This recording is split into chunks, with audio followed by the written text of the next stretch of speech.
Okay. Well, nice to meet you. Oh, very nice to meet you.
No, I was trying to get here, but a little bit before, so I'm trying to just work it.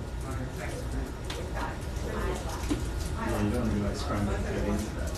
Yeah, I mean, Libya isn't a problem.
speeches. No. Let's read it. This is my favorite one.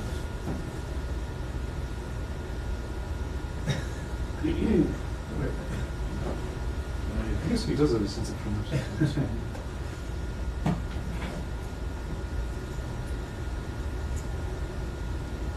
He still doesn't acknowledge the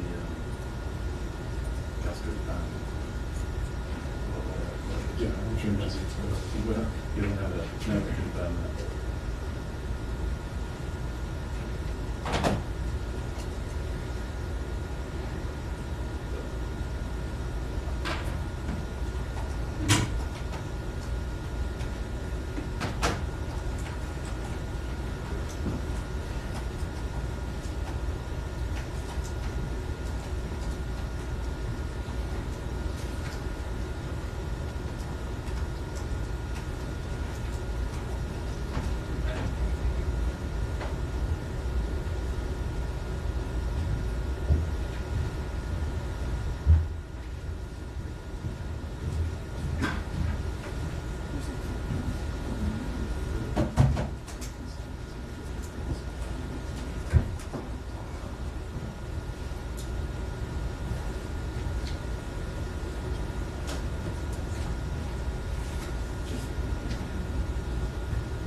It's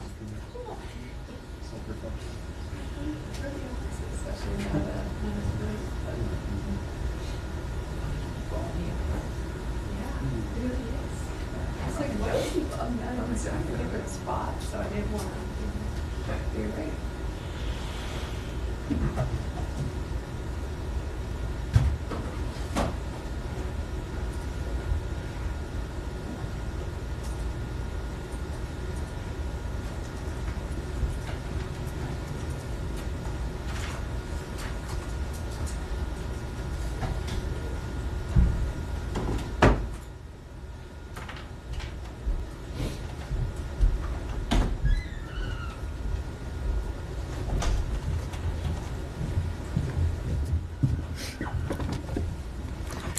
Good afternoon.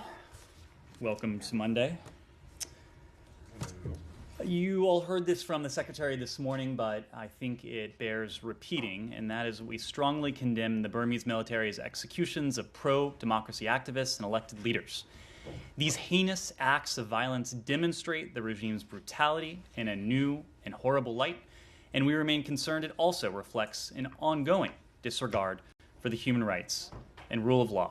As reports indicate, the activists were denied legal representation and the ability to appeal. The United States urges all partners and allies to join us in condemning the regime's actions and stepping up pressure on the regime and its supporters.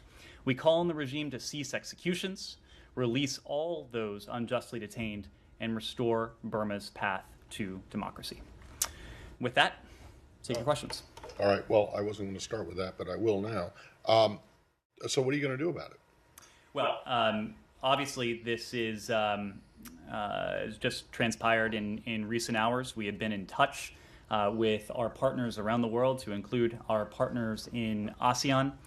We are urging, as I said just a moment ago, all countries, all partners, all allies to add their voices when it comes to the condemnation of this heinous affront to the rule of law, this heinous affront to human rights, this heinous affront to the Burmese people who have, since February of last year, expressed an ardent and sincere desire to put their country on the path back to democracy. At the same time, we are urging all of our partners to step up that economic pressure, that political pressure on the regime in Burma.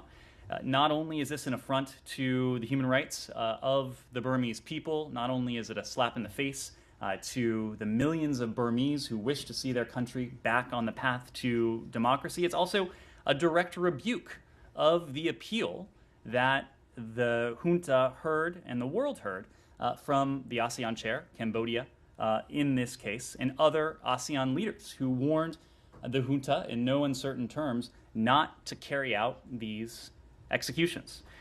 We underscore that with the escalating violence, with these horrific atrocities that the junta has carried out, there can be no business as usual with this regime. We urge all countries to ban the sale of military equipment to Burma, to refrain from lending the regime any degree of international credibility, and we call on ASEAN to maintain its important precedent, only allowing Burmese non-political representation at regional events. Right. So what are you going to do about it, the United States? So what is the Biden administration going to do? We are already responding to this. I said we've been in close touch with our partners, including our ASEAN partners. I think you will see more from us and from our partners in terms of condemnation.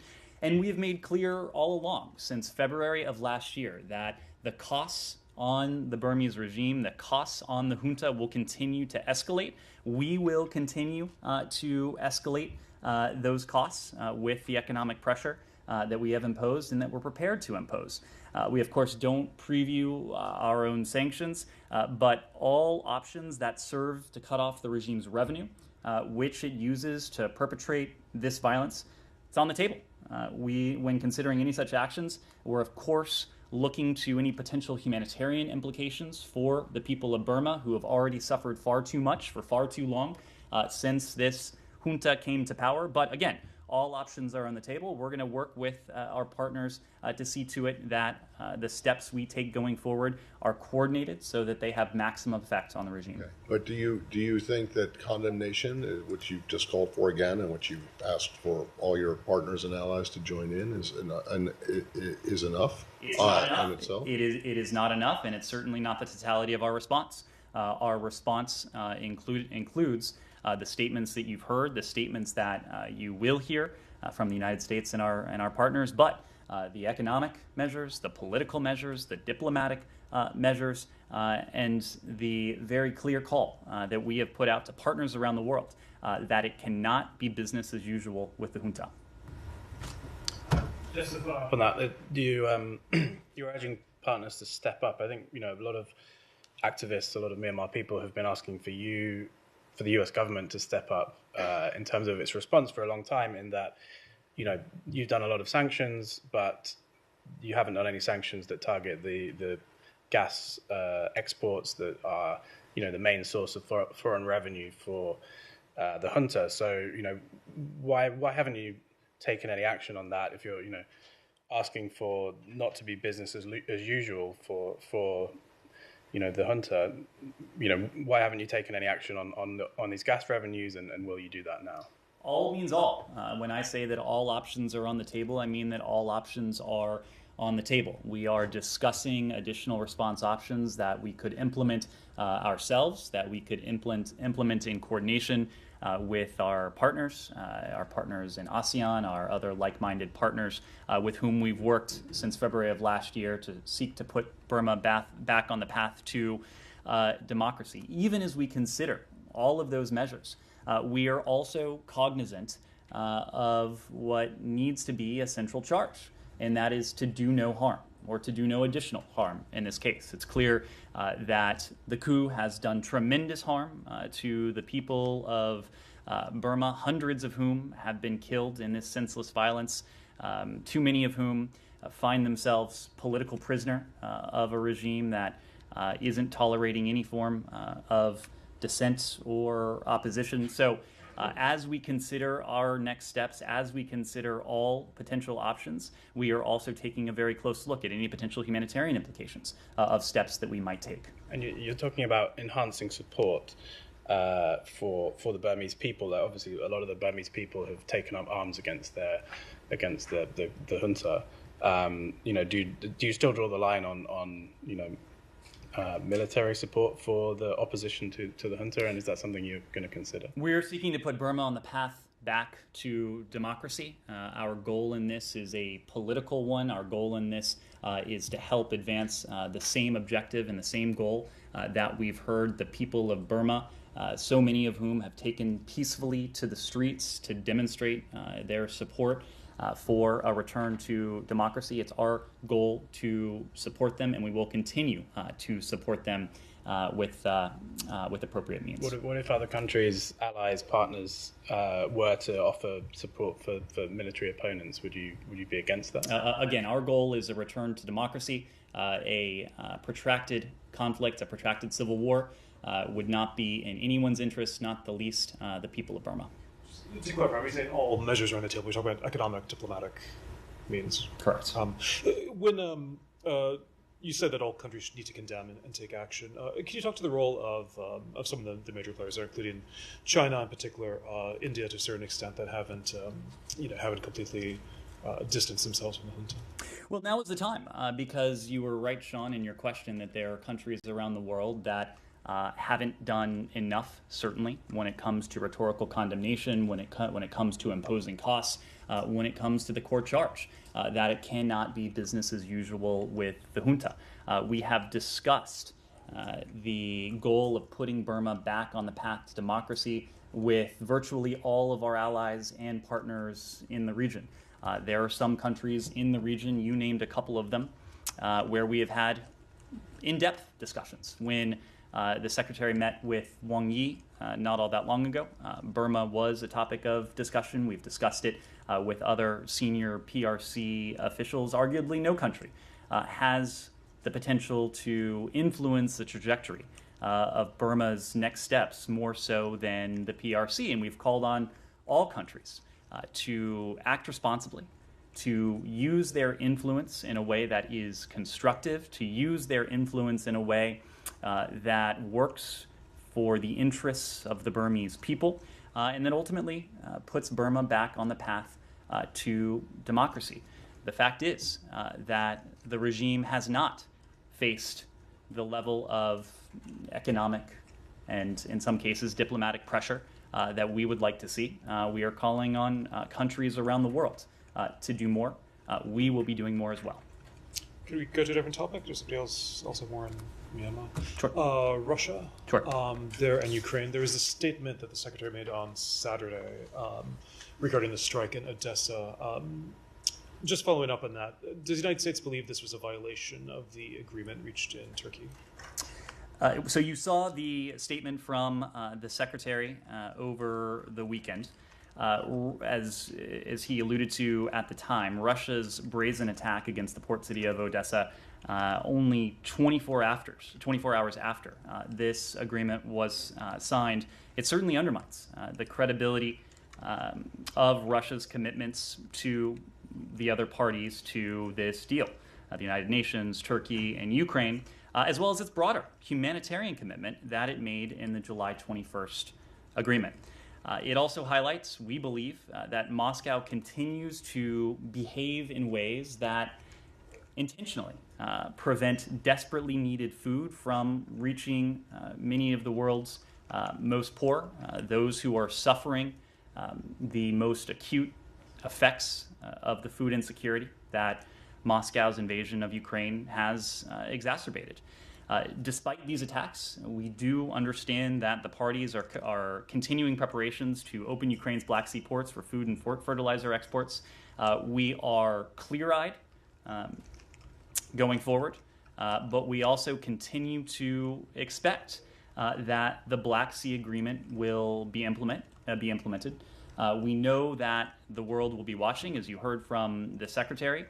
We will be working with our partners around the world to see to it that Moscow is held accountable for the agreement it reached. And that's why we'll continue to remain in close coordination with President Zelensky, the government of Ukraine, the Secretary General, our Turkish allies, who were instrumental in bringing this agreement to conclusion. So you think this agreement will endure? I mean, despite this attack and possibly similar attacks in the future, that's how you see it? It's enduring? This agreement needs to endure. The people throughout the world, whether it's in sub-Saharan Africa, Latin America, parts of the Indo-Pacific, who have suffered the worst consequences of food insecurity that Moscow's invasion of Ukraine has exacerbated.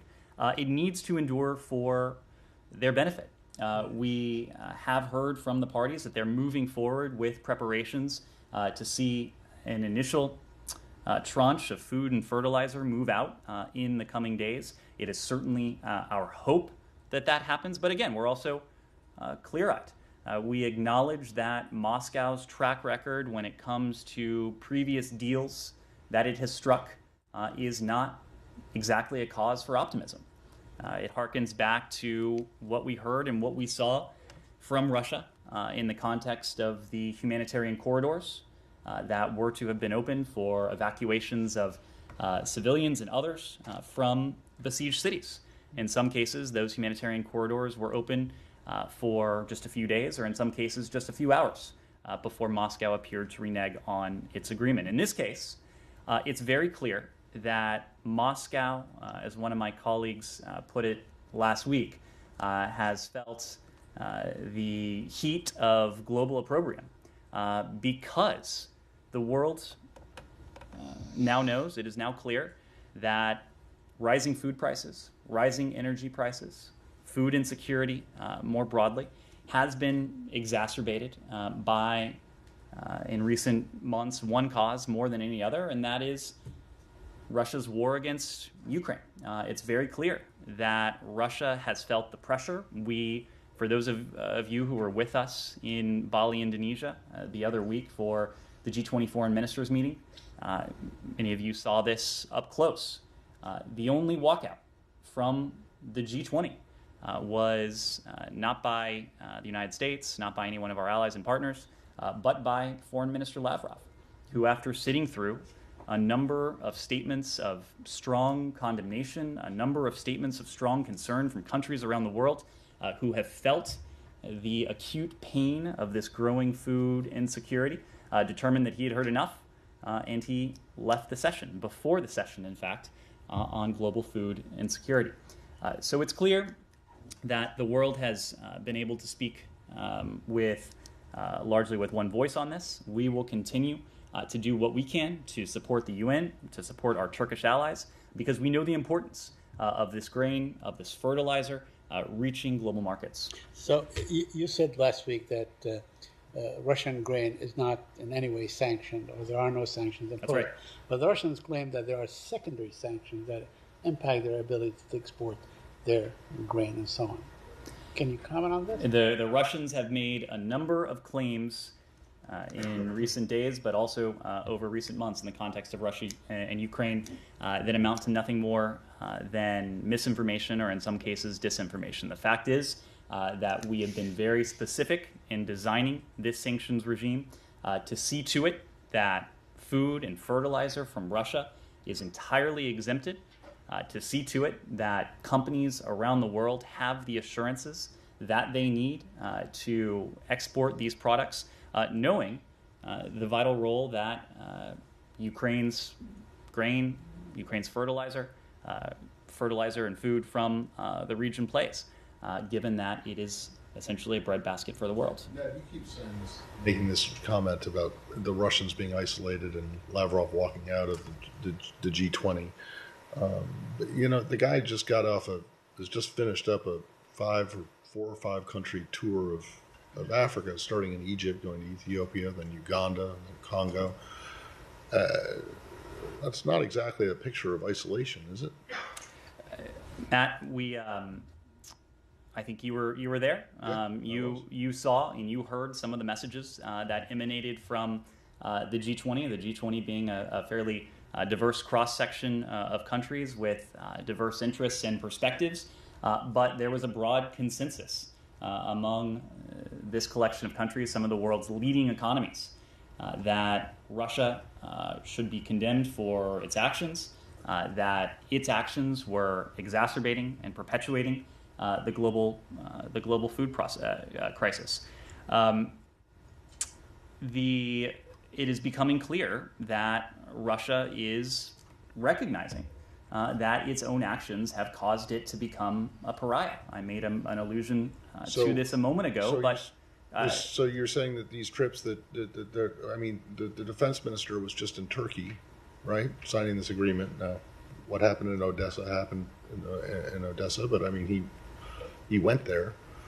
President Putin was just in Iran. Okay, fine, it's Iran, and you might say that that shows desperation. But you're saying that all these foreign visits that they're doing are signs of desperation of Russia's increasing isolation, because it doesn't really compute that way. It's very clear that Foreign Minister Lavrov is seeking to engage with countries to try to stem the onslaught of outrage against Russia. We've made this point before. We are much less concerned with whom Russia is speaking and the messages that Russia is hearing from countries. The message that Foreign Minister Lavrov heard, the message that Russia heard from the G20, the message that Russia has heard from the UN, the message that Russia has heard from other countries, other blocs of countries, has been increasingly clear about the toll of Moscow's invasion, the toll of Moscow's brutal aggression against Ukraine. Sure, please. Ambassador Power told CNN today that U.S. administration is preparing so-called Plan B, means alternative plan to transport grain from Ukraine. Could you provide more details, and does it mean that we need this plan in case if Istanbul Agreement will not work, or it will be realized at the same time? So we are looking at all options when it comes to the disposition of Ukrainian grain, and we're working with our Ukrainian partners who are, in the first instance, responsible for seeing the export of their grain, because it is, again, their grain. It is clear that opening Ukraine's Black Sea ports would be the most effective means by which to increase exports of Ukrainian grain and other foodstuffs. We've made this point before, but there are some 20 tons of grain that are in Ukraine's Black Sea ports, ready to go, have been ready to go for, in some cases, months, and they have been stuck there owing principally to one element and one element alone, that is Russia's blockade of the Black Sea. But all along, we've made the point that we are looking at and helping our Ukrainian partners with every option to increase Ukrainian grain exports. And in fact, prior to the signing of this deal, Ukraine's grain exports have increased somewhat, given the use of overland routes, given other tactics that our Ukrainian partners have put into play. Before the Russian invasion of Ukraine, Ukraine was exporting some 6 tons of grain per month. Ukraine is nowhere near that at the present, but Ukraine's exports have increased month over month, from February to March to April to May, and in subsequent months. So we have been able to work with them to increase those exports in some ways, but we all know that the most effective means and the largest scale means by which to increase those exports will be through the Black Sea. Sean. Could I just, this follows up on Said's question a bit, but specifically Lavrov was in Cairo addressing the Arab League, said that promising to supply grain from Russia to Egypt and to other countries, and also blaming the United States for the impediments there, saying it disrupted the supply chain. Do you have any either reaction to his remarks or the fact that he's speaking there at the Arab League? Let me just say broadly about his remarks, which I had a chance to see. It is a reflection of the fact that virtually every single day, senior Russian officials are putting to the lie just about everything we heard from Moscow before the start of the invasion on February 24th. We consistently heard, and I'm sure many of you remember this, emanate from the Kremlin that what was then a military buildup and ultimately the incursion was, as Moscow would tell you, the result of some perceived threat from some imagined enemy. We heard it was Ukraine. We heard it was NATO. We heard it was the United States. We heard it was the West. We of course called that a lie at the time because it was, but now, months into this brutal war of aggression, I think it's fair to say that the Russians are doing as good a job of perhaps anyone in highlighting their own duplicity and putting to the lie, as I said before, just about everything we heard prior to the invasion. Just yesterday, and you referenced this, Sean, Foreign Minister Lavrov said Moscow's overarching goal in Ukraine was to free the Ukrainian people from its quote-unquote unacceptable regime, expressing, as one news account put it, Russia's war aims in some of the bluntest terms yet. He said that in front of the Arab League in a region where, coincidentally, Russia has, at least previously, tried to spew disinformation and propagated misinformation to the contrary. Last week, once again, Foreign Minister Lavrov, he did precisely the same thing. He said publicly what we have always known, saying that Russia's quote-unquote geographical goals in Ukraine go well beyond the Donbass. They include Kherson, they include Zaporizhia, they include other sovereign regions of Ukraine. But it hasn't only been Foreign Minister Lavrov. Earlier this year, you've heard Secretary Blinken allude to this previously, but President Putin himself compared himself to Peter the Great and said that, as the Secretary reminded all of us, when Peter waged war with Sweden, he was simply taking back what belonged to Russia. President Putin went on to say that now Russia is doing nothing more than to seek to take back what is purportedly theirs. In a strange way, I think, again, it's fair to say that the Russians have become some of the best debunkers of their own lies, of their own propaganda. They're now telling the world what has been clear for some time, that this is nothing more than a war of territorial conquest. So that's why, throughout this, we have sought to galvanize the international community to stand up, knowing that anytime the rules-based international order is undermined anywhere, it's eroded everywhere. And the Russians have been telling us in very clear terms that's precisely what they're seeking to do. I'm sorry. Did you hear what Putin said last week? He was in some sort of a conference akin to the Aspen Institute, and he said that basically the old world order has collapsed. The world is ready for a new world order. I mean, I assume he was referring to the one begun under President George Herbert Walker Bush in 1990. The same rules-based international order that has enabled countries like Russia, like some of its current partners, to experience growth, to come into the international system, to enjoy economic integration, to enjoy political integration, all until President Putin decided to put an end to that and to undo 30 years of economic integration, to make Russia an outcast from the global community of countries. So, yes, this has been a system that has fueled over the course of not only 30 years, but really going back to the end of the Second World War, some 8 decades of unprecedented levels of stability, of security, of prosperity, the spread of democracy as well. The fact is that this is an international system that has benefited countries around the world, including the countries that are seeking to challenge it. And in many cases, it's not an exaggeration to say the countries that are posing the most acute challenge to it. Jenny. Thank you, Nida. I have a question on Russia and North Korea. Russian Foreign Minister Sergei Lavrov announced recently Western countries were opposed to peace talks with Ukraine. Is this true? That is absolutely not true. President Zelensky has said very clearly that this war will have to end diplomatically. We know this war will have to end through diplomacy, through dialogue. What is also true is that the Russians have shown no indication whatsoever that they are prepared to engage in constructive dialogue, in constructive diplomacy. You don't have to take our word for it.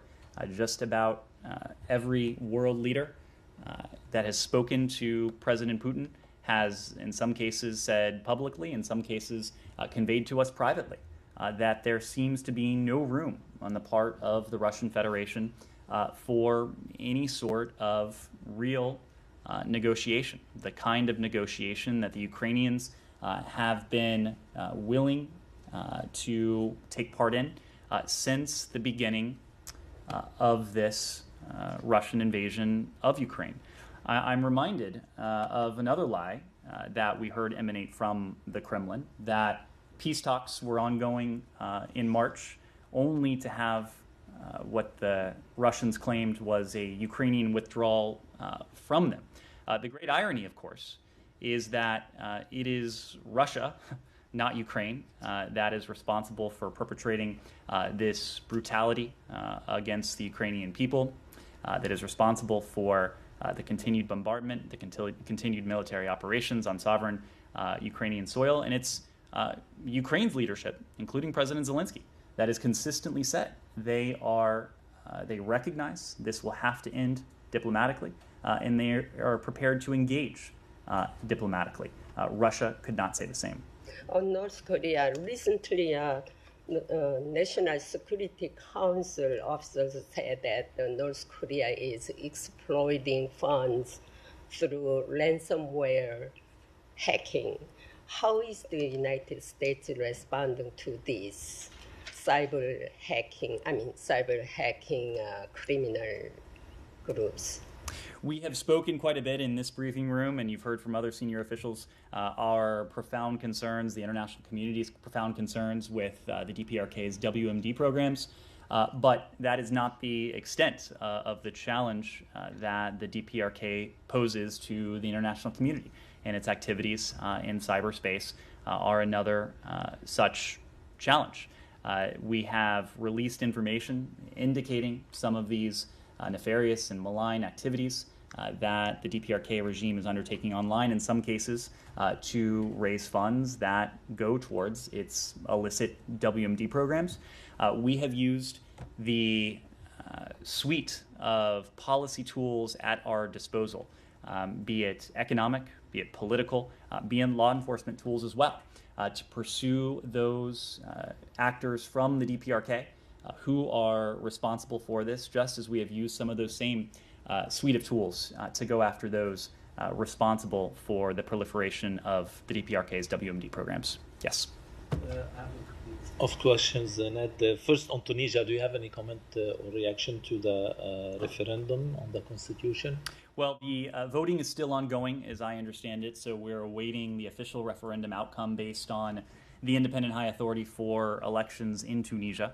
As we have always affirmed, it is up to the Tunisian people to decide their political future, and we'll continue to stand with them, with the Tunisian people, calling for a return to responsive, transparent, and accountable democratic governance that respects human rights and prioritizes the country's economic future. And on the special envoy to the Horn of Africa, Michael Lammer's meetings in Cairo, UAE, and Ethiopia, do you have any readout? Well, he has just arrived in the region. I believe we put out a statement, a short statement yesterday announcing that he would travel to Egypt, the UAE, and to Ethiopia from July 24th, yesterday, through a week from today, August 1st. He'll, during that trip, provide continuing U.S. support towards forging a diplomatic resolution to issues related to the Grand Ethiopian Resistance Renaissance Dam, or GERD, that would achieve the interests of all the parties and contribute to a more peaceful and prosperous region. In Ethiopia, he will also consult with the AU, under whose auspices GERD talks occur. He will also have an opportunity in Ethiopia to review the progress on delivery of humanitarian assistance, accountability for human rights violations and abuses, as well as efforts to advance peace talks between the Ethiopian government and Tigrayan authorities. And as you know, he will affirm what we have consistently said, and that's that we remain committed to advancing diplomatic efforts in support of an inclusive political process towards lasting peace, security, and prosperity for all the people of Ethiopia. And do you expect Special Envoy Amos Hochstein to go back to the region soon to resume talks between Lebanon and Israel? As you know, the senior advisor in this capacity, Amos Hochstein, was in the region just a few weeks ago. He was in both Lebanon and Israel to continue efforts to seek to narrow the gaps and to advance some of the progress we've seen on the maritime border issues. That means, is he going? I just don't have any travel to speak to at the moment. And my last question on Iran, after the phone call between the French president and the Iranian president, do you expect any new steps regarding the talks between the U.S. and Iran? Well, it's difficult for me to say because the fact is that the onus is on Iran to come forward, to make clear that Tehran is ready to engage constructively, to put aside extraneous issues, and to talk in good faith about the deal that has been on the table for some time. The Élysée put out a statement, made clear that President Macron of France conveyed precisely the same message we have conveyed indirectly to the Iranians, the same message we have issued publicly for some time. We are prepared to re-enter on a mutual basis the JCPOA, but of course mutual means it's a two-way street. The Iranians would need to do the same. We have not yet, at least to date, seen the Iranians indicate that they're ready to do that. Let me take a follow-up. Let me take a follow-up and then we'll come back. Thank you. The head of Iran's Atomic Energy Agency today said that they're not going to allow the IAEA cameras to operate until the deal is restored. Could that have any impact on the negotiations? Well, we talked about this in recent weeks, and we noted last month that Iran's decision to turn off multiple JCPOA-related IAEA cameras responding to the very clear call that Iran heard from the international community for more transparency by offering only less transparency was extremely regrettable, to put it mildly. It was the latest in a series of such steps.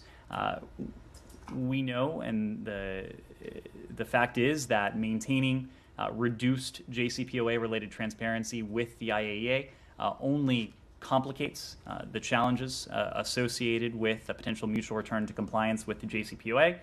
It only deepens the nuclear crisis that Iran itself has created.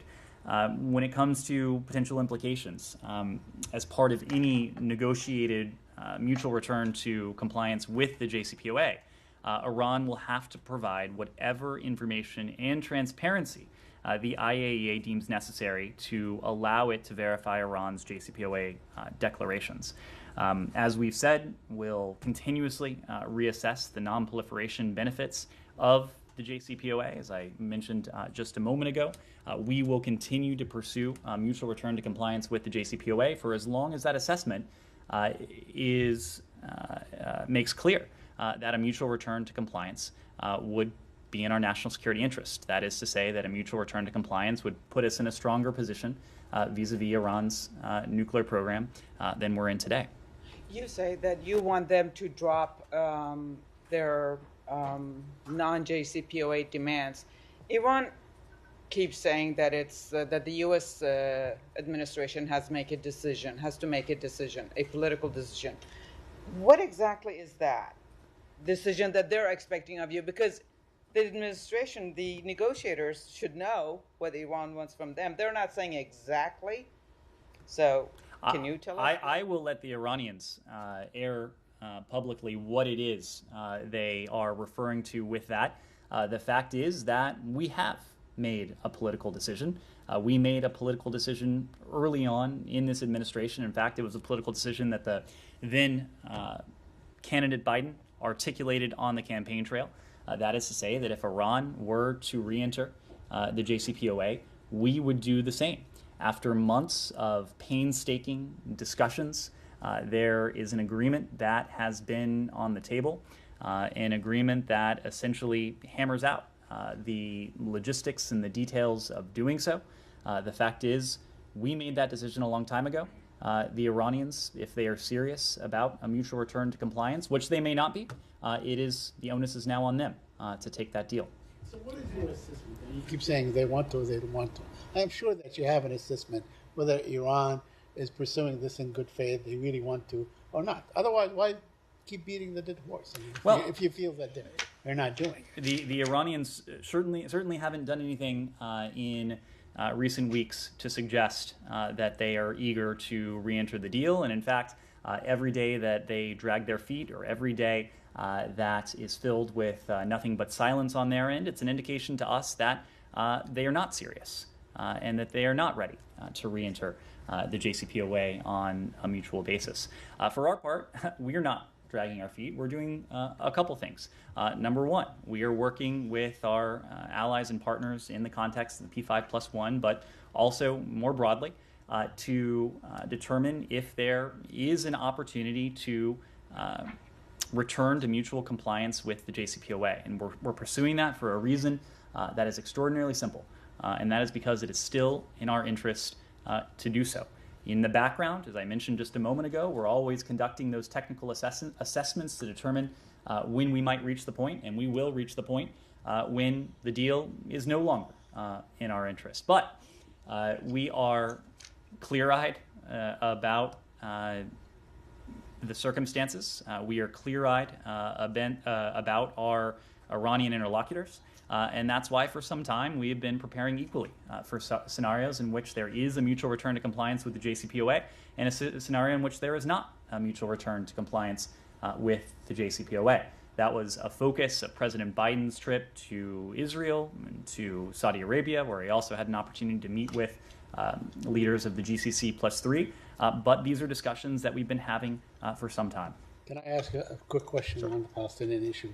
The Times of Israel reported that the Biden administration is leaning on PAA President Mahmoud Abbas to join or laud or speak well of the Abraham Accords, and that is to the benefit of the Palestinians. Could you clarify this point for us?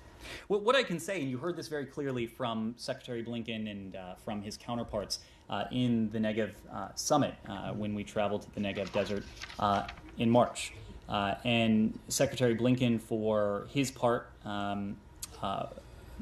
said that we have to be essentially clear that regional peace agreements and the construction of bridges between Israel and its Arab neighbors is not a substitute for progress between Palestinians and Israelis.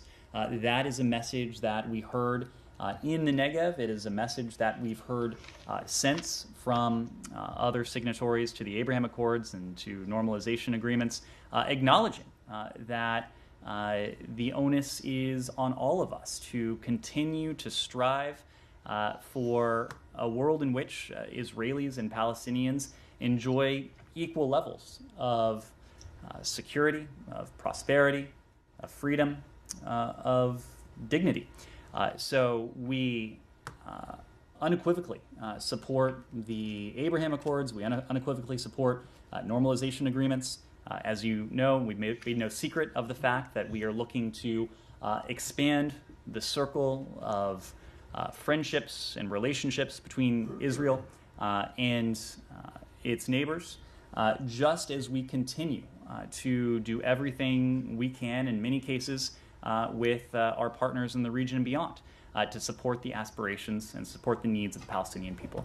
I remember when you guys were a bit reluctant to even call it the Abraham Accord, but having said that, there has been some sort of mutual recognition between the PLO and Israel that goes back almost 30 years, 29 years. So how do you expect, what mechanism would, let's say, the Palestinians joining the Abraham Accord take? How do you see it?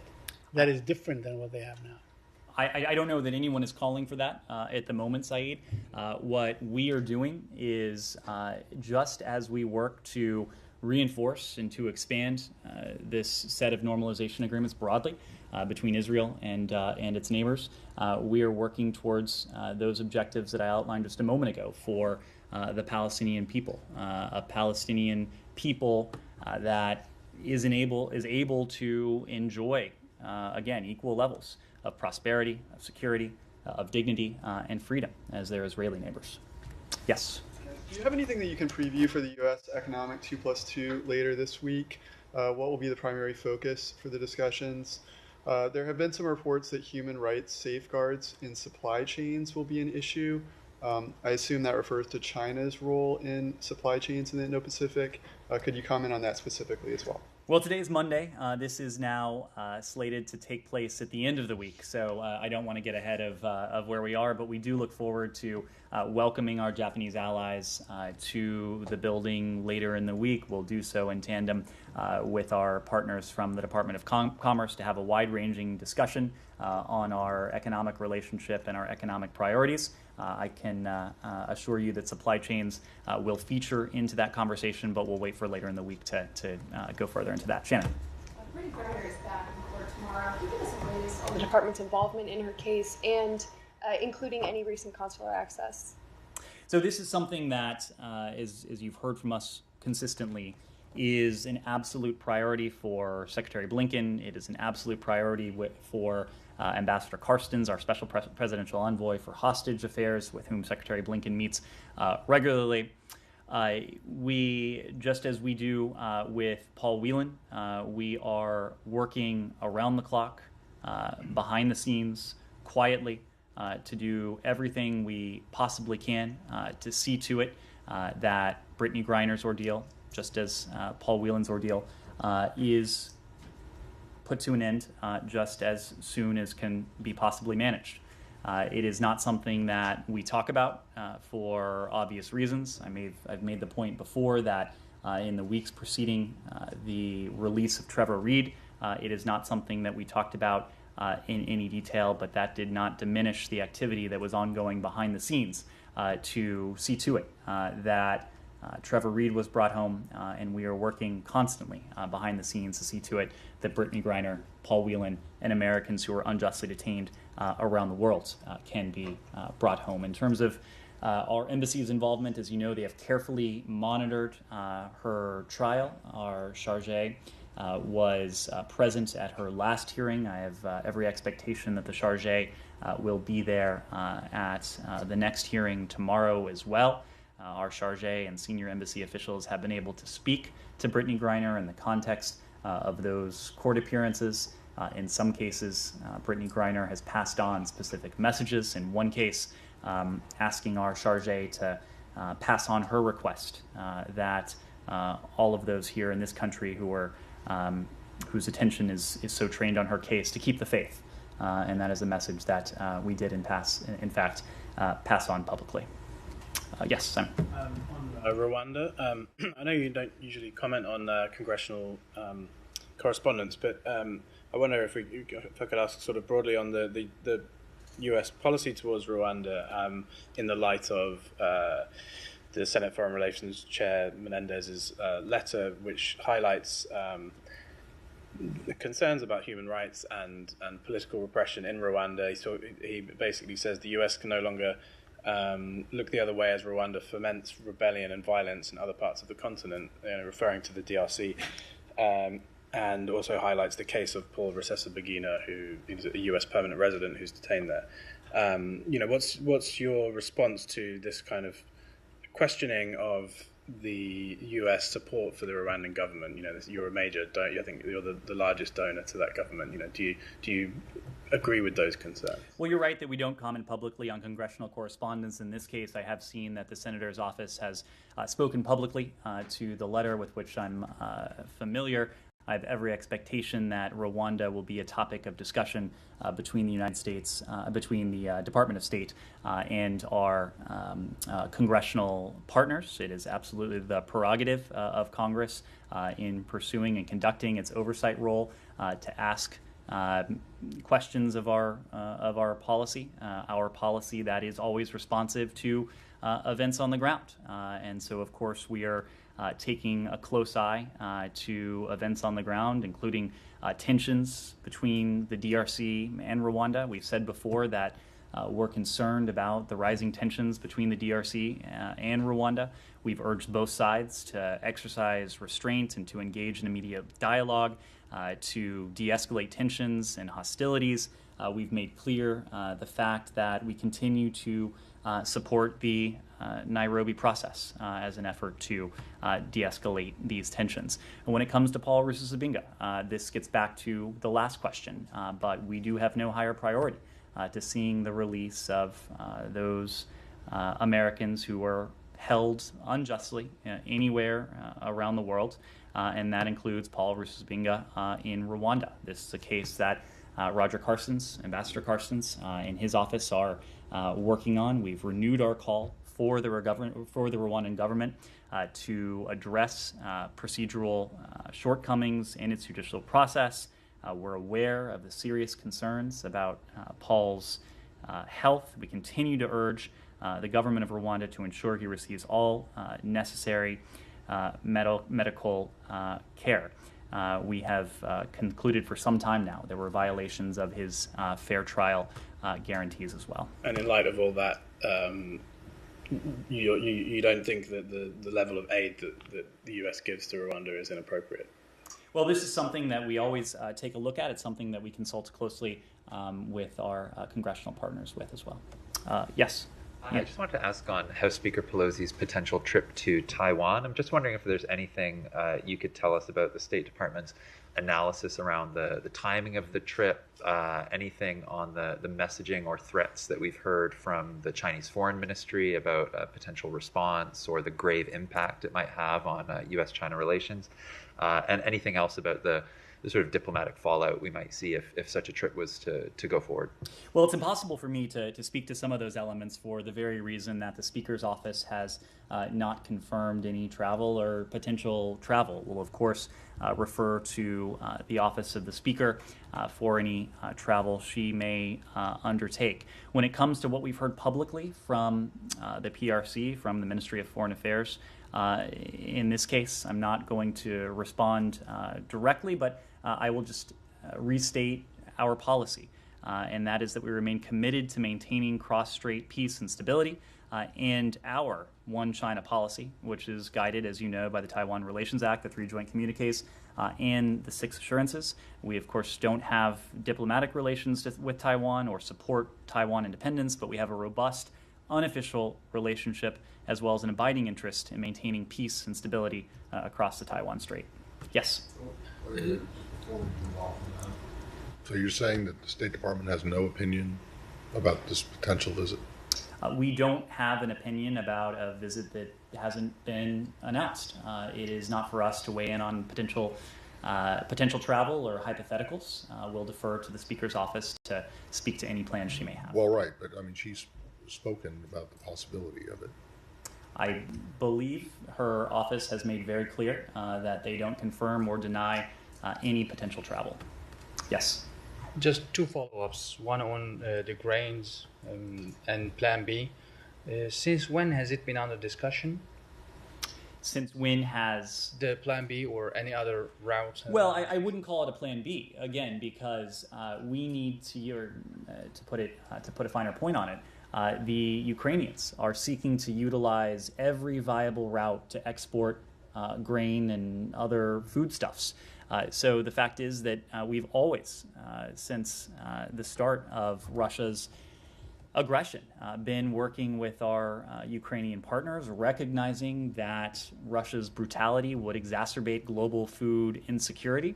So even if, and we hope this is the case, if and when Ukraine's Black Sea ports are once again open and Ukrainian and other countries' ships are able to transit in and out, there will still be a need for other routes and paths, including overland routes, to maximize the level of export. So this is not an either or, this is an and both situation. And also, you mentioned about the continuing export that has increased over the months.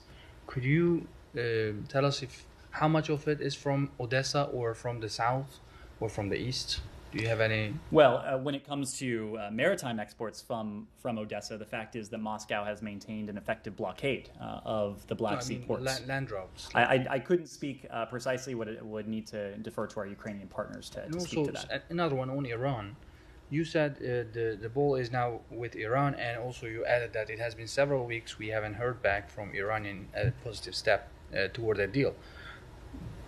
Till when are you going to wait for Iran to respond? We will pursue a mutual return to compliance with the JCPOA for as long as it's in our national security interest. That is not something that we can attach a calendar date to, precisely because we are always, and when I say we, I mean the collective we, the United States government, is always taking a close look at the underlying factors. In this case, it's primarily the advancements that Iran is making with its nuclear program. One thing is very certain, we will reach a point where the deal that's been on the tables for several months now will not be in our interest. And we'll reach that point as soon as the advancements that Iran has made and is making overtake the non-proliferation benefits that the JCPOA would convey. Final question? Yes.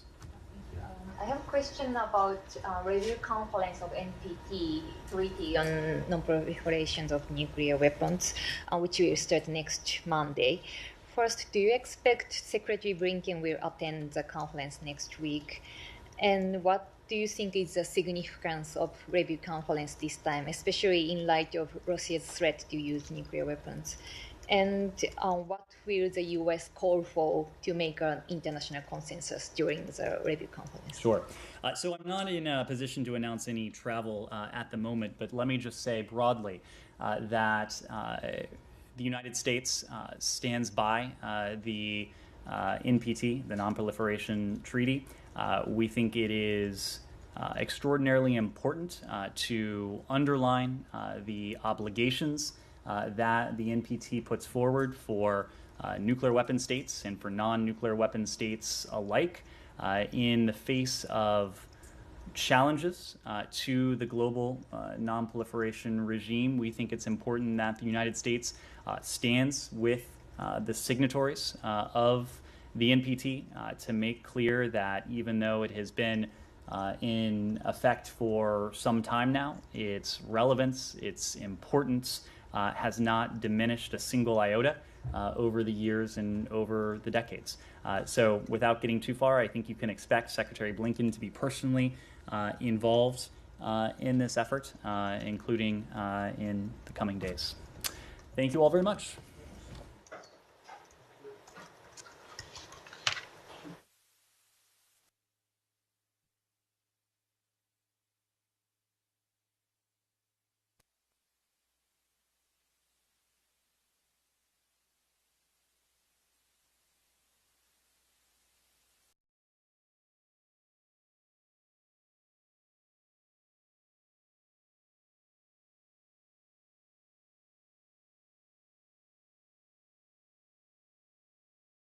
From CEO and Superintendent Escareno, Landmark Development President Bob Dunn, Chicago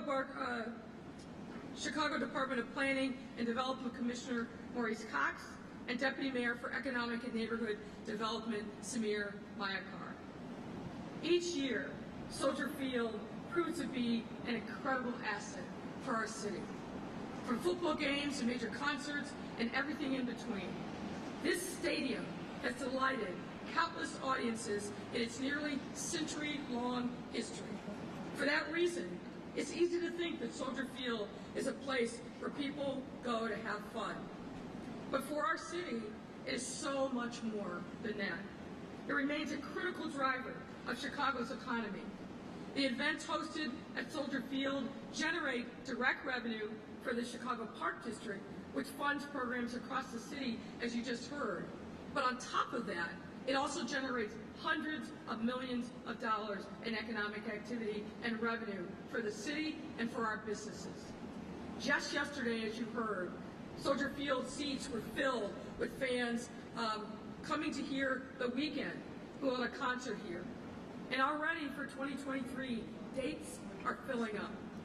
Huge concerts like these bring visitors from near and far to our city, and who then stay in our hotels and go out to patronize our businesses, restaurants, bars, and more before and after performances. For these reasons and more, we need to invest in Soldier Field to ensure that it is able to continue to strengthen our economy and host events for future generations of Chicagoans. And as I have noted, Soldier Field must be a year-round destination. We must enhance the fan and visitor experience and that is precisely what we aim to do. So, that's why I'm excited to share that we have developed 3 potential concepts for Soldier Field. The first, ladies and gentlemen, is a domed stadium. The second is an open-air stadium ready for a dome. And the third is a multi-purpose venue tailored for soccer. Now, not surprisingly, we are doing what we believe is making a compelling case for the Chicago Bears to stay in Chicago. They want a Tier 1 stadium environment to maximize revenues, and we agree. And we are going to keep making the case to the Bears, the NFL, and the public that a revitalized Soldier Field makes the most economic sense for that storied franchise. What's also important, Soldier Field remains a highly desired venue by many. Other sports, activities, music, and more. It's important to note that each of these scenarios will allow us to continue benefiting from Soldier Field regardless of whether or not the Bears choose to stay or go, and of course we hope that they choose to stay. But should the Bears choose to stay in our city, Soldier Field will be a top 10 tier stadium with a number of new features, making it a mutually beneficial resource. But should the Bears choose to leave, Soldier Field will continue to be a premier multi-purpose venue that is able to host an array of important and exciting events. We are in active discussions with other potential long-term tenants who could take advantage of but harmonize their tenancy with that of the Chicago Bears. I will tell you that in each of these three scenarios, we will strengthen Soldier Field's role as an economic engine for Chicago for years to come, allowing us to bring sports, music, and other events to our city, and keep generating funds to run the Park District programs that support residents all across our city and all ages in our 77 neighborhoods. Now, as Richard Price will explain in more detail shortly, investing in the future of Soldier Field is also an investment in the future of our beautiful and renowned museum campus. Since its inception, the museum campus has been a site of innovation, education, and entertainment. And while many residents and visitors alike have had the pleasure of enjoying the many things the campus has to offer, others haven't seen themselves or their communities reflected in the buildings and activities hosted within it. We must change that. As we seek to maximize the potential of Soldier Field, we will also seek to expand access to it and the rest of the museum campus, again, year-round. I have to thank Richard Price. Richard, thank you for saying yes. Thank you for your leadership. And thank you for being so committed to the city of Chicago. I also want to thank the rest of the museum campus working group for doing an outstanding job. The world-class folks that were assembled around this table are thought leaders who took the challenge seriously and made innovative and thoughtful recommendations for which we are incredibly grateful. I thank them one and all. I also want to thank Bob Dunn for his leadership and really bringing a level of expertise to this project that is second to none. And I want to thank Commissioner Cox for his hard work and turning the vision into blueprints that will guide us as we redesign and reimagine Soldier Field. I also want to thank our partners in organized labor who have provided meaningful input and support as these plans will benefit the working men and women of this great city. I need to thank the Civic Consulting Alliance for their constant ability to say yes and help shape the discussions into something that is meaningful. So thank you, CCA. Importantly, I also want to assure the taxpayers of this city that we will continue to be prudent fiduciaries of your precious tax dollars. The specifics of the dollars ultimately invested will vary depending on which scenario is ultimately chosen. But the thing that will not vary and the thing that we will not waver is our continued commitment to maximize the return on any investment of your tax dollars. I also want to give a huge thanks to Superintendent Escareno and your team, Deputy Mayor Samir Mayakar, and Michael Fastnock, our CMO and head of World Business Chicago, for your collective and individual work to maximize the economic benefits of Soldier Field and the museum campus, and to ensure the benefits reach all parts of our city. So for now, I'll say thank you, and I'd like to welcome up Museum Campus Working Group Chairman Richard Price to say a few words.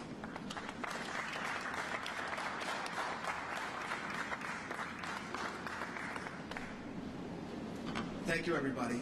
I'm really honored to be here, and it was a great privilege for me personally to be invited to participate in this effort.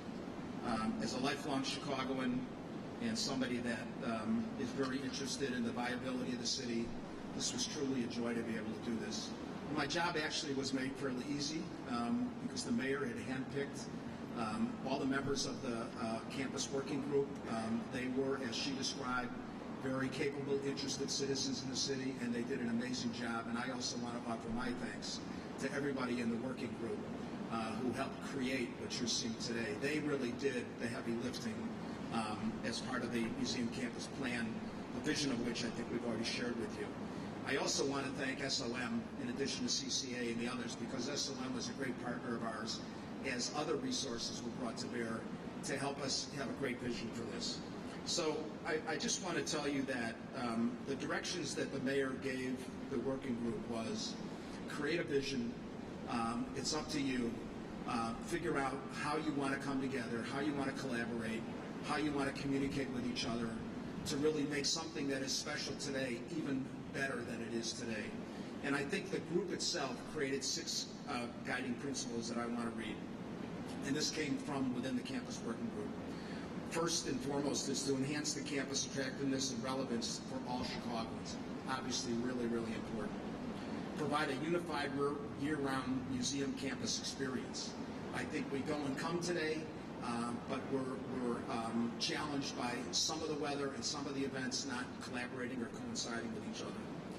Improve the multimodal access to and from the mobility and the mobility that's on the campus. We all know that that's a challenge, getting here and getting around, and that's got to be part of the solution. And we have that, I think, in motion today. And to ground the campus in Chicago's motto, a city in a garden, and the Park District's motto of a garden in the city. And I think as part of that, you've seen or heard some of what we want to do with Northerly Island in terms of walking paths, re-gardening, re-greening, and other things that are really important. And then certainly, as the mayor just said, is to harness the campus as a great economic engine for the city of Chicago.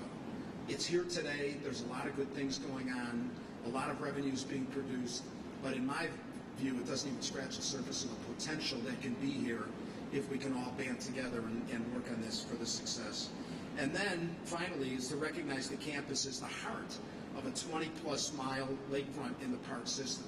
I mean, if you just look out there and see what we've got and had the experience of it, it's unlike any other place on the planet today and can be made a lot better. With those principles in mind, the working group developed a fantastic set of ideas to restore Northerly Island and promote nature, walking paths, riding paths, bridges, and other things, to activate various components of the campus and make the campus a more exciting destination for all Chicagoans, not just a few, and to improve the coordination across the campus, which I think is a very important piece of what we've already accomplished. Today, within the working group, we have every interested party on the campus talking to each other, collaborating with each other, creating ideas for each other. So we're excited about the vision, and we want to help the city bring it to fruition. I personally want to see that as well. A key element of the campus group was also to improve Soldier Field. And I think that based on a lot of interviews that the working group had with experts in this field that service and work on a lot of other stadiums around the country, I think that we were the beneficiary of their advice and their good counsel and their resources that they brought to us to create the vision that you're about to see from Bob Dunn on behalf of the city. So I'm excited about all the things that the mayor and her team have developed. And I think from this you'll see that it addresses many, if not all, of the recommendations from the campus working group relative to the athletic facilities. So I'm really excited about it. And with that, I'm going to have Bob Dunn come up and really talk about the important part of the presentation. Thank you.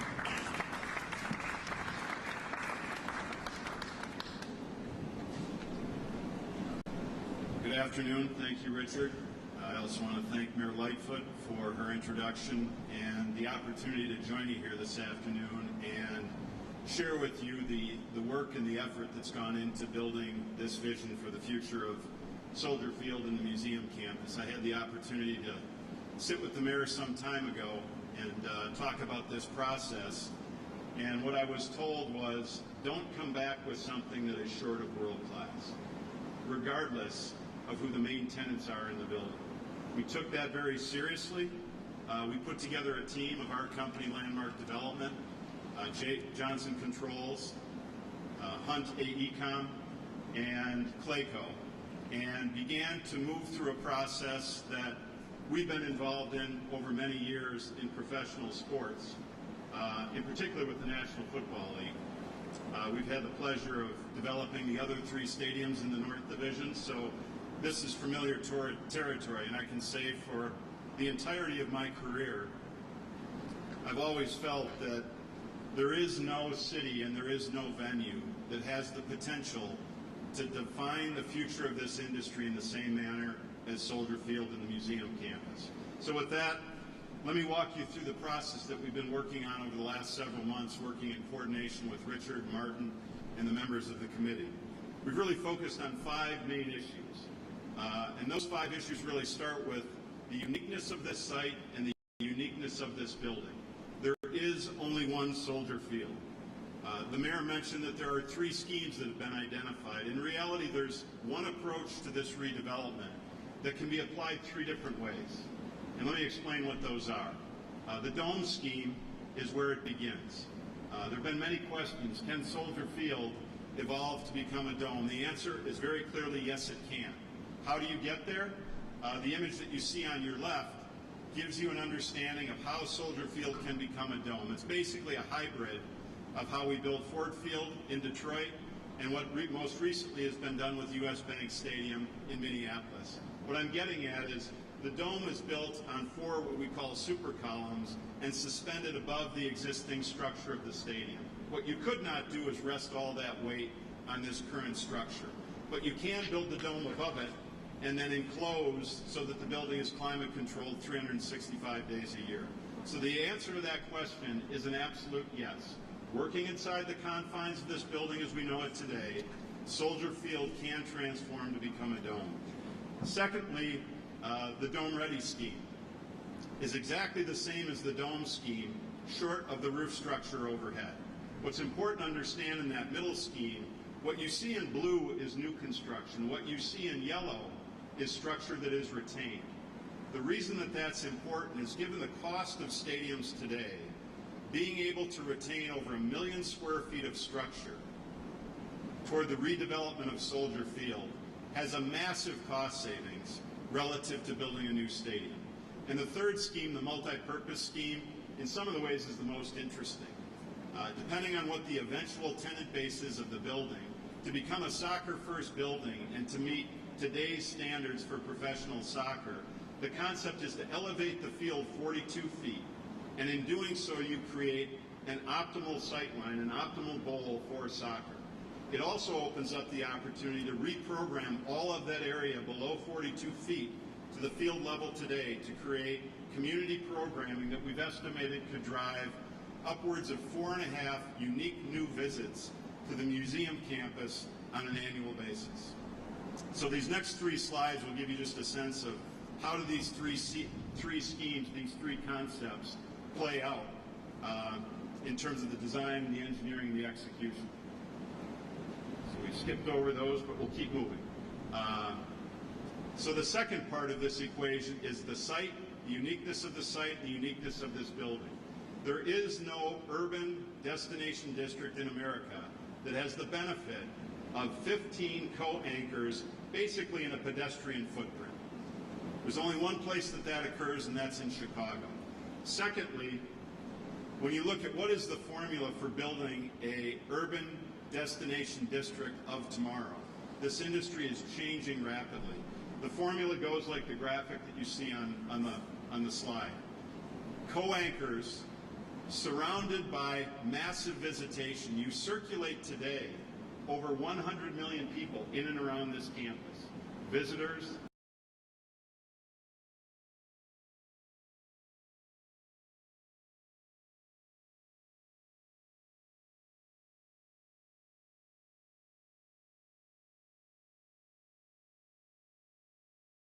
every semiconductor component used in a medical device directly impacts a patient's life.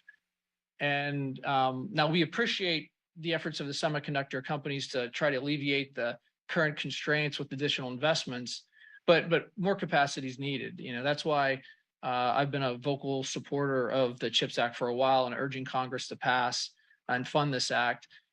Look beyond the manufacturing, and we definitely need manufacturing here in the U.S. to increase our capacity.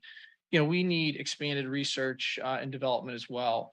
And so passing this act won't solve all the problems overnight, but the investment will result in new infrastructure, will spur innovation, increase supply, and this will help us solve these supply constraints that we're under sooner. But more importantly, it'll help us avoid these challenges going forward. I mean, you know, in medtech, we've done our best to manage the situation with limited supply.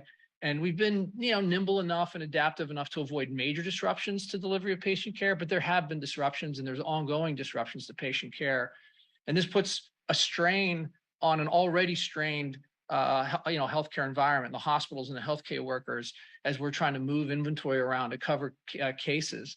And this shortage on semiconductors is predicted to go on for some time. Investment is needed. And as Secretary Mondo mentioned, the particular types of ships that we use that are larger and are much more efficient on energy are the ones that are, the most and most critical, demand right now and the shortest supply. And in terms of opportunities going forward, shifting gears, as you mentioned, we're at a great inflection point here in healthcare, where you've got traditional biomechanical or biomedical engineering advances, and you combine those with advancements in the digital world and the appropriate use of data to really customize a therapy for a patient. I'll just give you one example.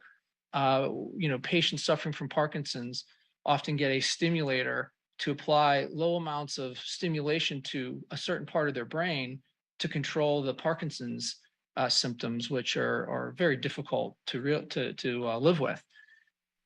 Historically, those patients would have to come into their neurologist and get that device reprogrammed on a pretty frequent basis because the disease is a progressive disease. But now with the computing capabilities that are out there and the use of data, we can do that all remotely and actually customize that therapy for that individual patient.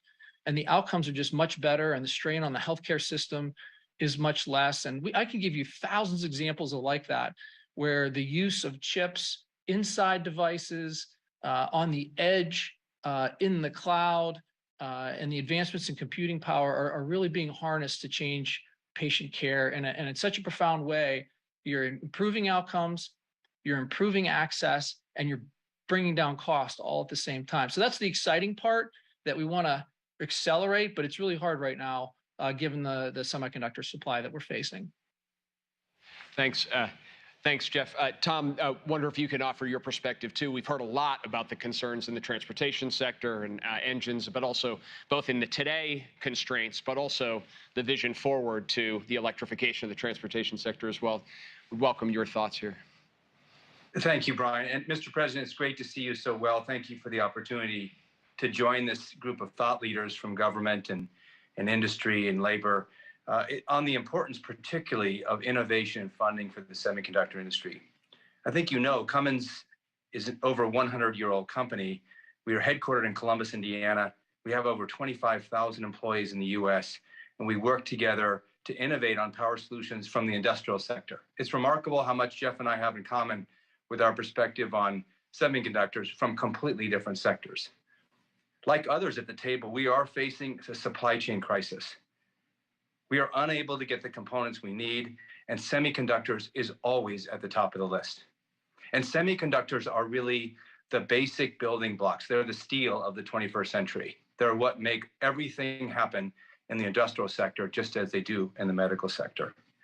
We appreciate the administration's focus on the bottlenecks and challenges we're facing, and your continued support of securing semiconductor funding in Congress. The semiconductor shortage has not only impacted our ability to meet customer demand, but the technology and equipment we need to run our operations. We rely on semiconductors to power our machines, to put our electronic control modules in our engine systems that control emissions, even to make badges for our employees so that they can all come back to work. In Cummins' case, we also buy the full range of semiconductors. And I want to highlight how important that is. Jeff talked about what we often call legacy chips. These are larger scale chips. They're more efficient in his case. They're also more robust in our case. They live in engines that serve some of the most demanding applications. And those legacy chips are just as important as the new technology and the latest chips are for the defense industry. Those legacy chips are what power the trucks, cars, and many other basic building blocks of our economy today. These chips now deliver our food. They make sure that our generators support our hospitals and data centers. They make sure on the hottest day of the summer, you've got air conditioning, and on the coolest day, you've got heating. In addition to manufacturing delays, costs have escalated dramatically. So the supply chain crises and some of the effects that Secretary Raimondo talked about have also driven significant cost increases. We are often buying chips from brokers now and paying as much as 10 times their regular cost to get these chips, just to make sure that we can keep trucks on the road, driving inflation in our industry and challenges throughout our supply chain. And I would say that semiconductor manufacturing, as all of us know, requires high capital investments. And the return for those investments, especially for legacy chips and more basic chips, is not as high as it is for the latest edition chips.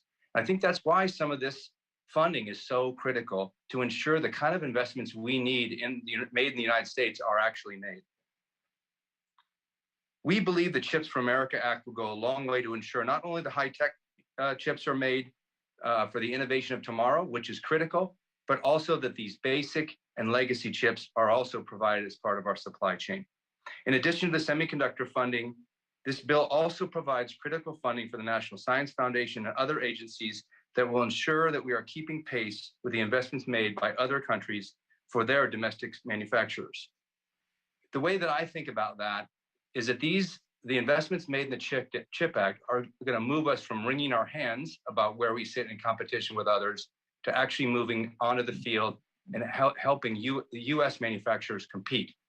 And I think we all know that when U.S. manufacturers compete with the workforce that we have and the capabilities we have, we can win.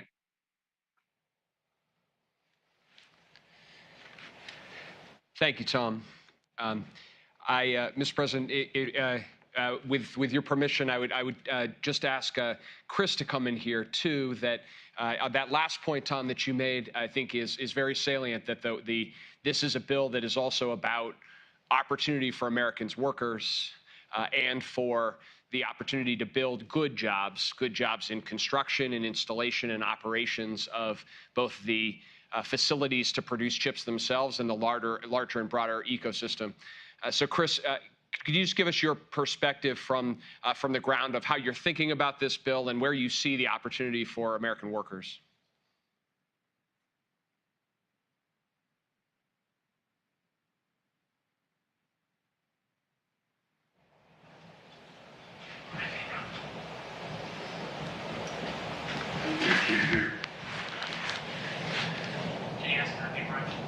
Chris, if you can hear us, I think you're muted.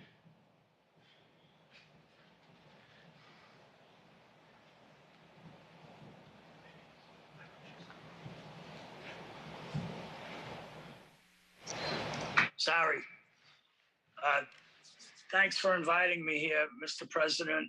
We're really grateful to be here because as far as we know, CWA is the only union representing manufacturing workers at a final assembly semiconductor factory in the United States. And we have been strong supporters of the CHIPS Act.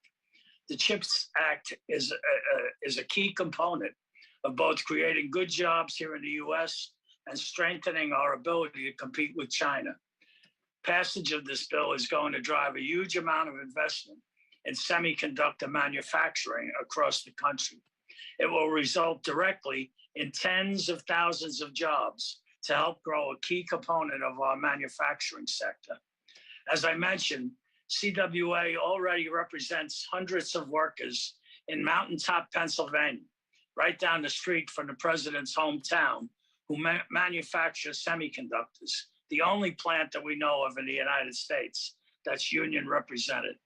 With the passage of this bill and the growing investment in semiconductor production, I'm expecting to be able to help organize thousands of additional workers. For those workers, this bill will be a ticket to a better life. I'm also glad that the bill includes key protections to prevent companies that receive the money from turning around and investing in semiconductor production in China instead of the United States. That means that it will help us grow this industry right here in the USA for the long term. And it actually goes far beyond that.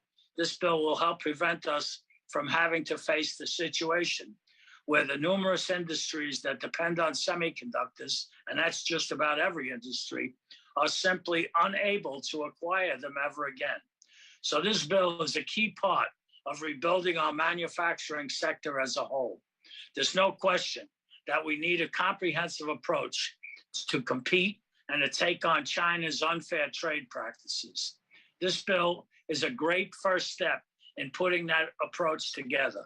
I hope that Congress sends this bill to your desk, Mr. President, as soon as possible and continues working to strengthen our competitiveness and create good jobs for American workers. Thank you. Thank you, Chris. Mr. President, we've lost Mark for the time being, so let me turn it back to you, Mr. President, for any questions you have or closing comments here. Well, I do have a couple questions. For Tom, I'd like to go back to him for a second. You know, Tom, since I took office, there's been a massive investment in electronic vehicles and the EV batteries.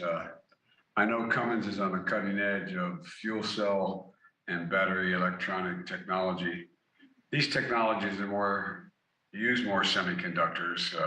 How's this legislation going to make a difference for you in terms of accelerating your innovation? And I might add that in the act we passed for infrastructure, we have an awful lot of money for putting in electronic charging stations all throughout America, along our highways and the like. But that doesn't even count the battery technologies that we need to develop other things. So talk to me a little bit about the technologies and the use of semiconductors and why that's likely to increase and how this is going to affect innovation. Because I know it's a broad question, maybe not fair. It's a great question, Mr. President, and thank you for asking it. The use of semiconductors in cars and trucks and other industrial equipment goes by an exponential scale effect. Every single new range of models, you see an exponential increase in semiconductors. I think that's part of the reason why the industry is so far behind now. As the demand increased for vehicles, they just didn't do the math right about how many more of these legacy chips we were going to need. And as you say, as we move into electric vehicles and fuel cell vehicles burning hydrogen, we are going to need that exponential curve is just going to keep growing. And I would say that in addition to the fact that we'll need more semiconductors, newer versions, more capability to invest, we want to establish leads in those technologies so that we can sell those climate improving technologies to the rest of the world. That's really the way that the U.S. industry builds. We solve the problems that we need to solve here in the U.S., and then we use that same technology to export those products to the rest of the world, and we get 95% more customers. That's essentially how Cummins built its business. I think that's a lot of us have benefited from that, and we add jobs at home by building that business overseas. So I think we have a big opportunity here, but we need to invest now. The time is running out for us to get to the lead. We already see Europe and China and other places moving faster in battery electric and fuel cell electric technologies, and we have to sprint to catch up. And of course, the infrastructure bill was a big help there. I think there's also hydrogen that's going to be needed in the semiconductor industry. And we and other companies in the U.S. offer electrolyzers that can provide that hydrogen using green energy. And then we have green hydrogen, so we decarbonize the industry significantly as well. So there's a lot of upsides for us investing here in the U.S. in terms of building out that clean energy portfolio that allows us to lead for decades to come. Well, I couldn't agree with you more. Seems to me that, like I joke, and I don't joke, I'm serious when I think of climate change, I think jobs. I think there's so many opportunities we have that people understandably don't even realize. And if we could just get our act together in the Congress, we'd be able to do a heck of a lot more and create literally thousands and thousands and thousands of good paying jobs. Let me shift over. I was going to ask Mark as well, but Chris, thank you for all the support you've been giving to this effort. It was a top priority for me to ensure that incentives for semiconductors have a Davis-Bacon prevailing wage requirement. These semiconductor projects, they're billions of dollars and thousands of construction jobs in each of these sites. And how are those Davis-Bacon requirements going to make sure that those jobs are good jobs? Is there a correlation? Yeah, the Davis-Bacon requirements will make sure that people, that there isn't a race to the bottom, that there'll be an even playing field for the people working in this industry and the people working on building the factories that will build these semiconductors. And, Davis-Bacon requirements will make sure that that happens and that, no one will be left behind. And it will give us really, really good union jobs, mostly, to make sure that the factories are built by union labor and that the manufacturing is done by professional union people who really care about what they're doing and will stay on the job because they're making good wages and have a good job.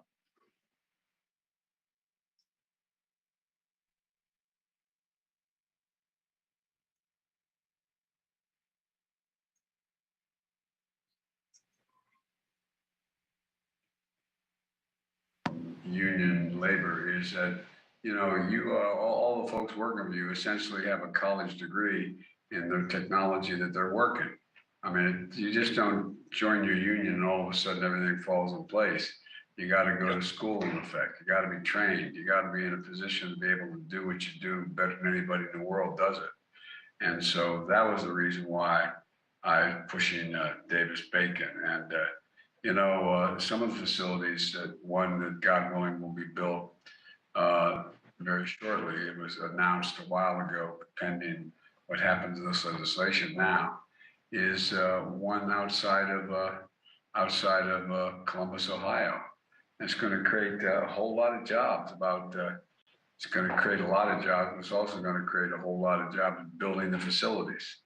And it matters a lot, it seems to me. And I say to all of you, I think we're a heck of a lot stronger as an economy and more sustainable when we build from the bottom up and the middle out, because when that happens, everyone does well.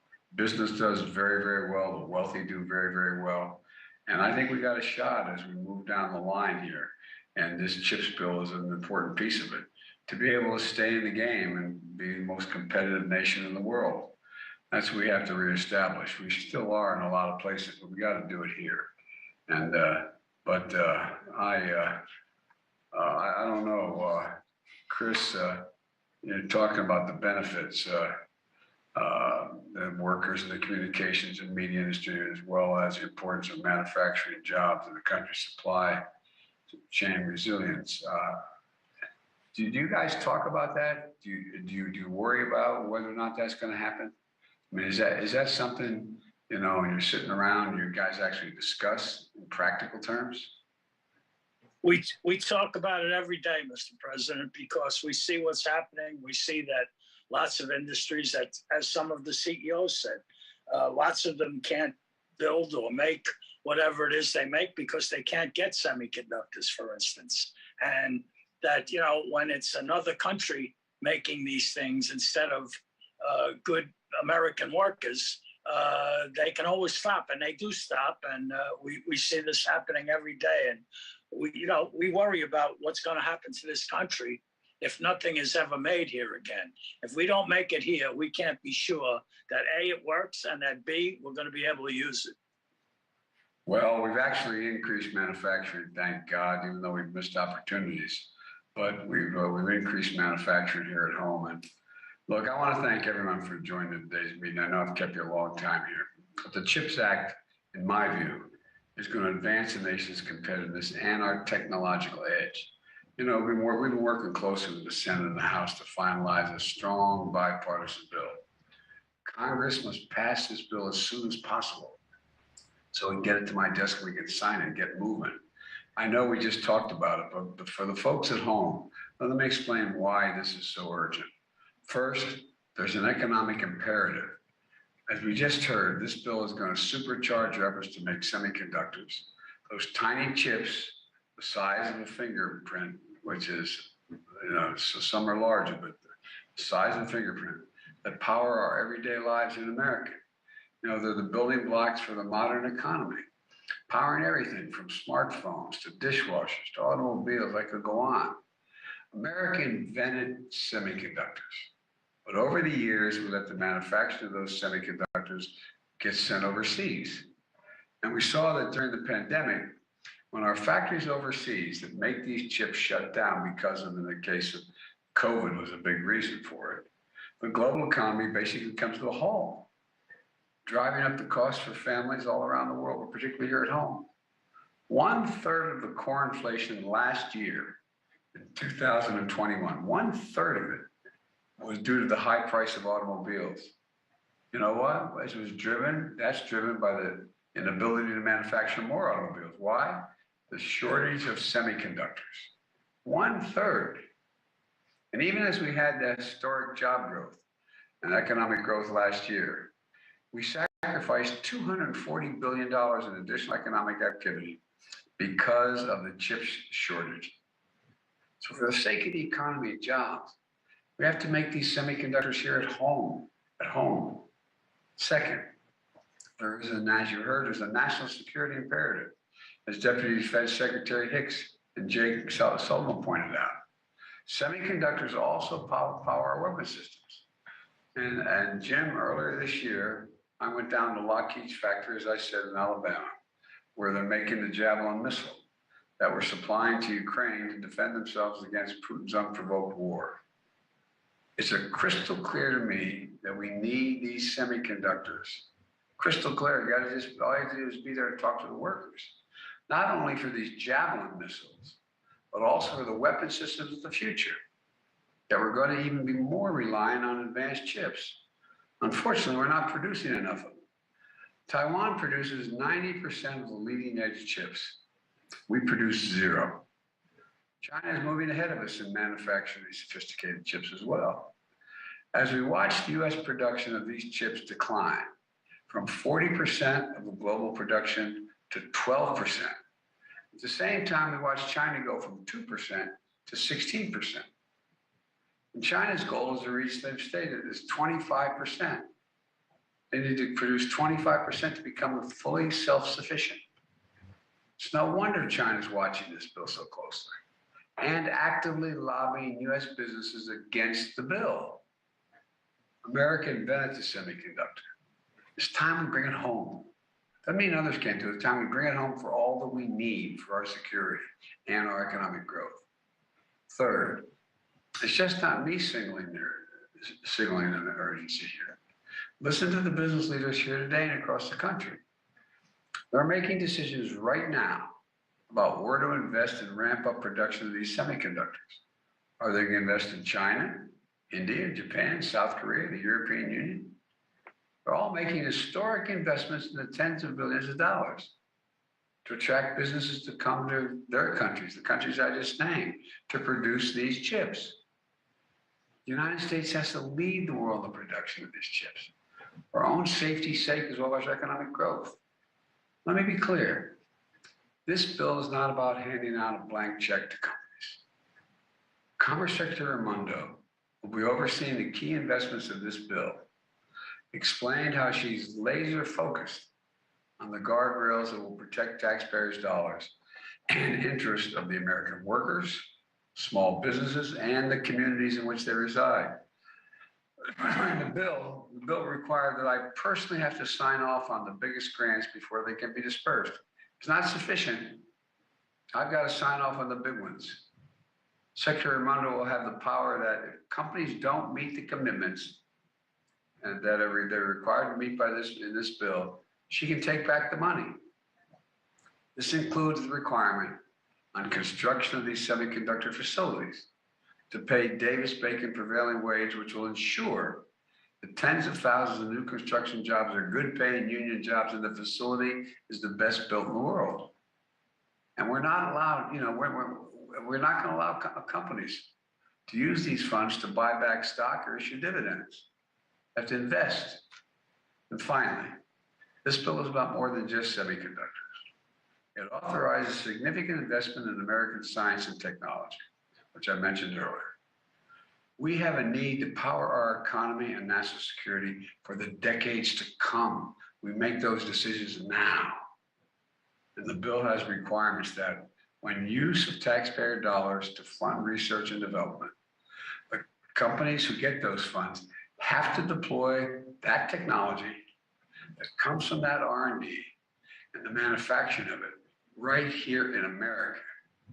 They get the money, they invest, they find a way, they find an answer. They have to invest in America and a facility here in America. You know, we're going to both invent in America and make it in America. And we're going to make sure that we include all of America, tapping into the greatest competitive advantage, our diversity and talent workforce, making sure technology in the future don't only benefit wealthy shareholders on the coast, but support technology hubs all across America, including historic investments in historically Black colleges and universities and minority-serving institutions, which have the capacity to do so much more given the opportunity. Look, I know we could go on for a long time, and I'll be back to you, God willing, but I want to thank you again for joining me today and for the work in getting this bill to this point. So we're close. We're close. So let's get it done. So much depends on it. And thank you all for helping today. I truly appreciate it. Mr. President, how are you feeling with COVID? I'm feeling great. You know, I've had 2 full nights of sleep all the way through. Matter of fact, my dog had to wake me up this morning. My wife's not here. She usually takes him out in the morning while I'm upstairs working out. So I felt this nuzzle of my dog's nose against my chest about 5 minutes to 7. So, no, but I'm feeling good. My voice is still raspy. I've had every morning, every afternoon, I mean, it's going to be every evening, I get a full-blown series of tests, everything from temperature to oxygen, the oxygen in my blood to my pulse to, I mean, just across the board. And so far, everything's good. I mean, everything's on the button. And so I'm feeling better every day. I still have a little bit of a sore throat and a little bit of a cough, but it's changing significantly. It's now up in the upper part of my throat. Actually, it's more around my nose than anywhere else. And, but they tell me that's par for the course. And I think I'm on my way to full, total recovery. God willing. How bored have you been? When do you think you'll be back to work in person, Mr. President? Well, I hope I'm back to work in person by the end of this week.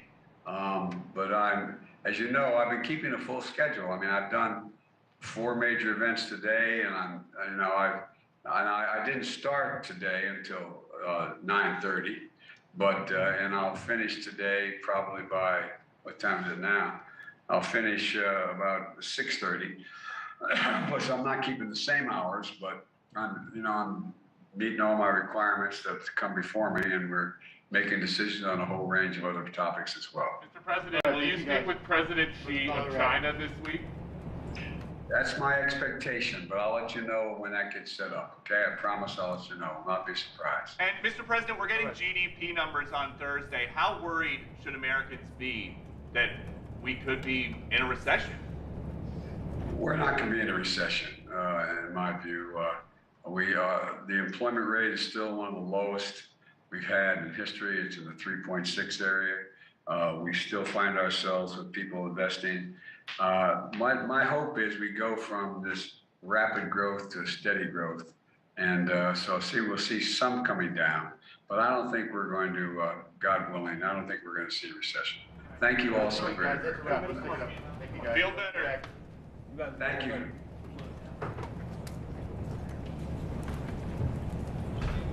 Really heavily. So you guys even fell off. Can we take the tunnel? Down, Manny. Yeah.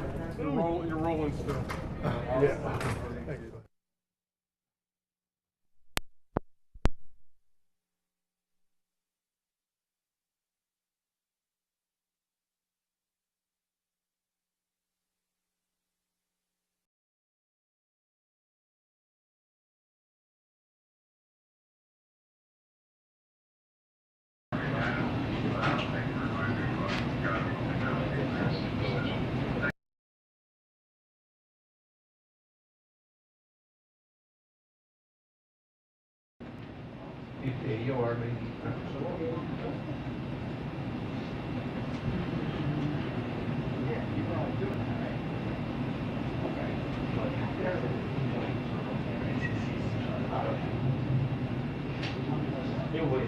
Yeah, just wait till we get there.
Sorry, Brian. It's okay.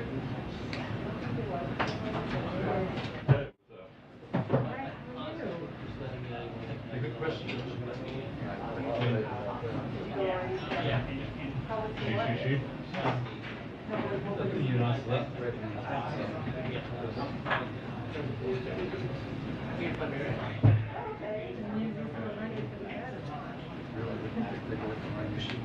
Yeah, well, I mean, basically the thing that this vote will still hold. Voting numbers are pretty important now. Oh, yeah. You need to do that.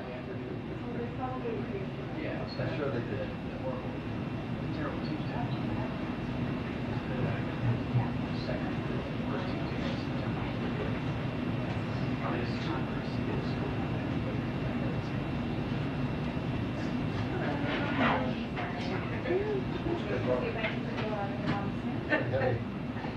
I don't know if that should be adequate.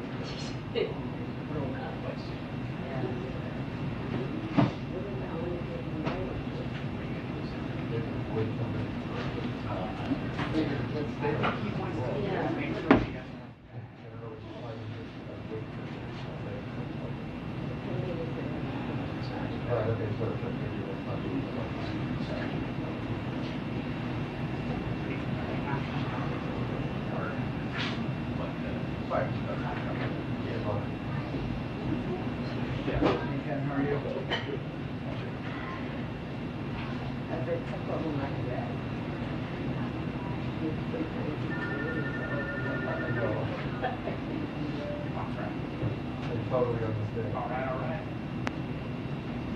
Nope.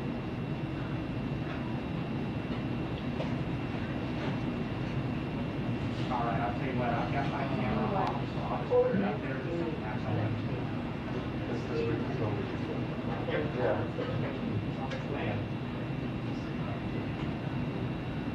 All right, sounds good, man. Thanks. Bye.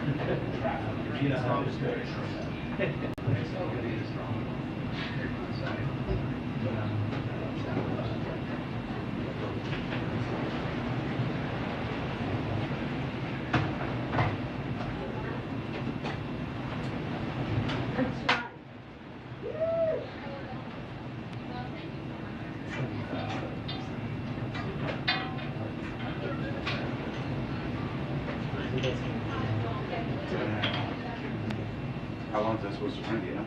No idea. For a little bit, I think. Our other guys are stuck over there. They don't want to come out. Yeah, it's coming down pretty good. Move this right now in Texas.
Let's start. Oh, no, I missed.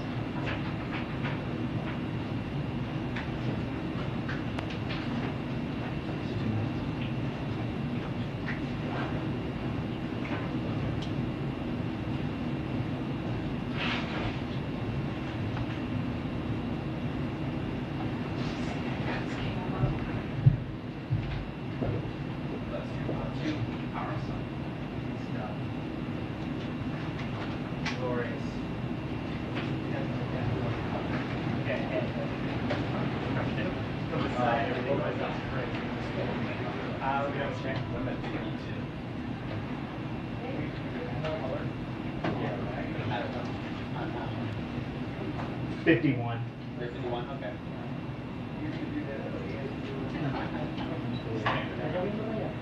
I'm gonna try it again.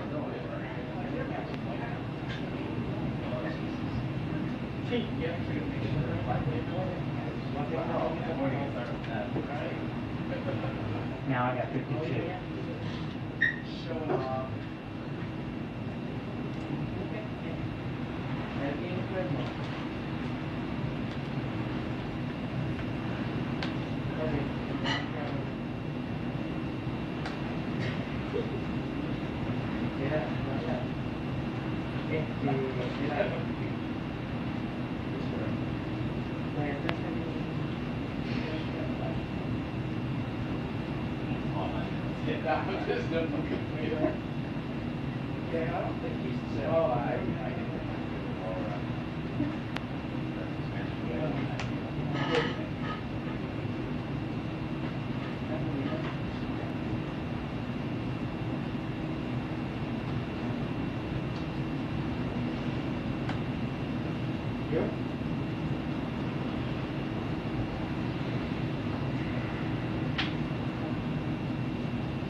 was looking back there. You got it down. We're good. Everybody relax, we're back. You should come that way. You're not supposed to be there, right? They were nice enough to let us come through there. Oh, what's my stuff getting down? Stay pretty wet. Monsoon.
That's why I brought my camera and I was like, if it rains, it's like that case, when it's coming down like 3 ways to sideways.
But they absolutely were all okay.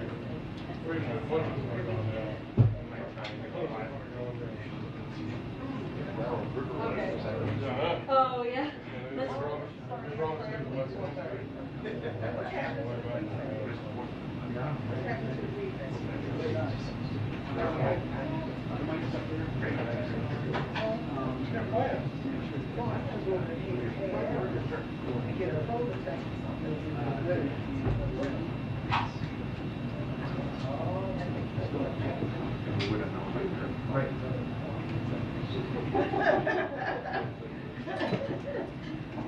Did you talk to that mic too? That's 1, 2, 3. That's 1, 2, 3.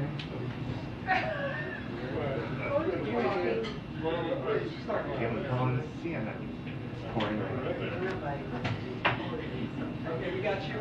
Keelan Valencia, rest in peace to my hair.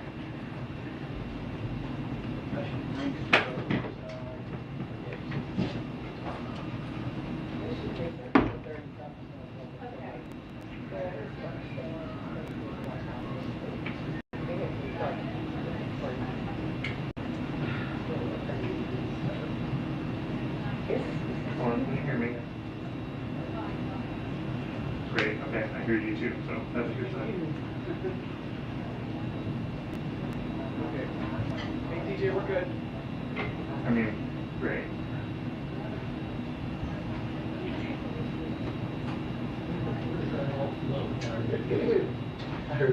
You remember the days when you were sitting in a puddle? It's supposed to be the electric line. Yeah, you remember that. Every kid I thought they did some water proof. So this will be finished. Don't find out. Drop on it. I don't have drop on it. That's cute. Yeah, that's really funny.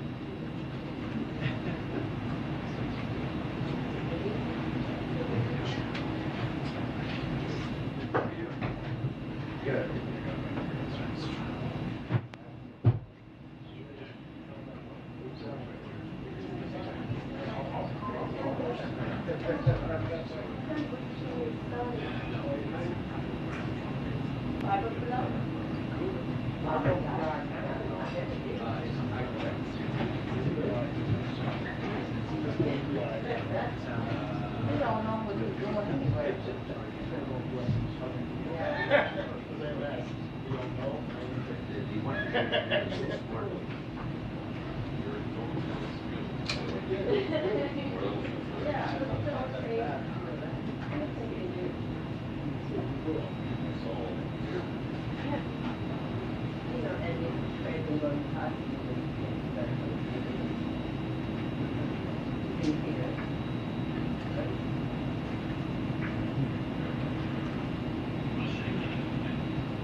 Yeah, let me know.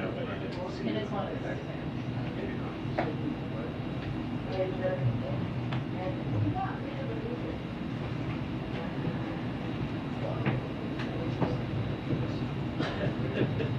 Hey guys. Sorry.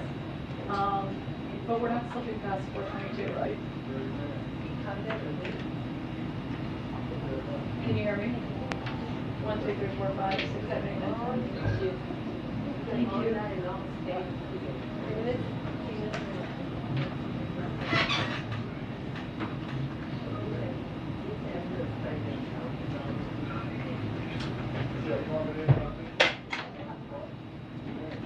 Yes, it might be that story. Okay, so.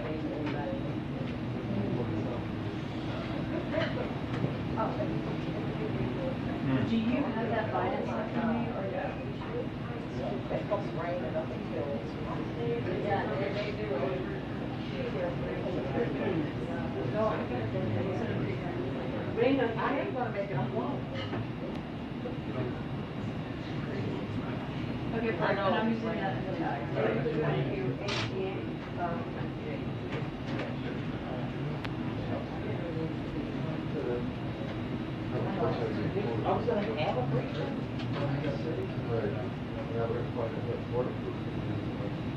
Yeah, I'll mention, but we don't need to follow.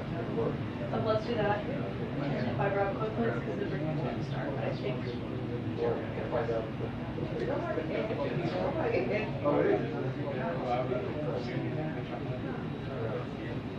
One, 2, 3, 4, 5, 6, 7, 8, 9, 10. How's that sound? 1, 2, 3, 4, 5, 6, 7, 8, 9, 10. Okay, thanks.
You leaving? Yeah. Take it off, bro. I know.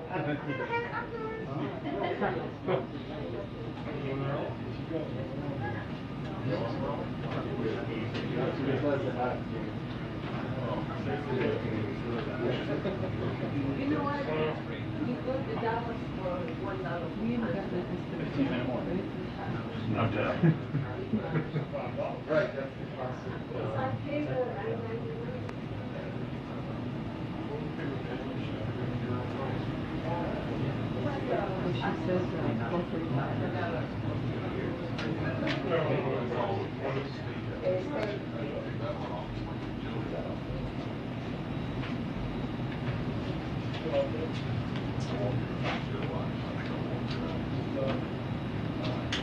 You stripped it all for I'll probably just wrap that in because I don't think we're going to have time. If that's okay. Thank you.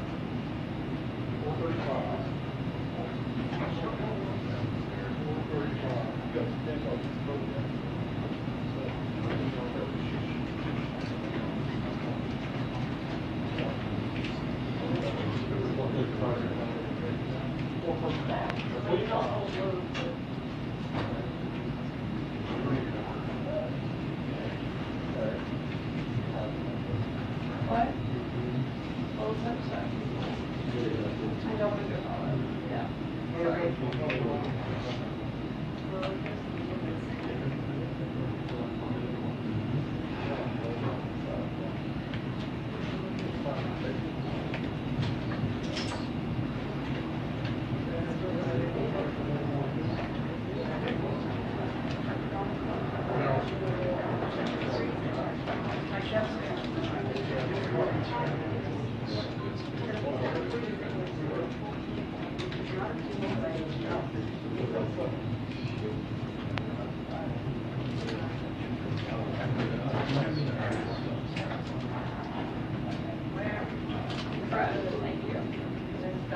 you.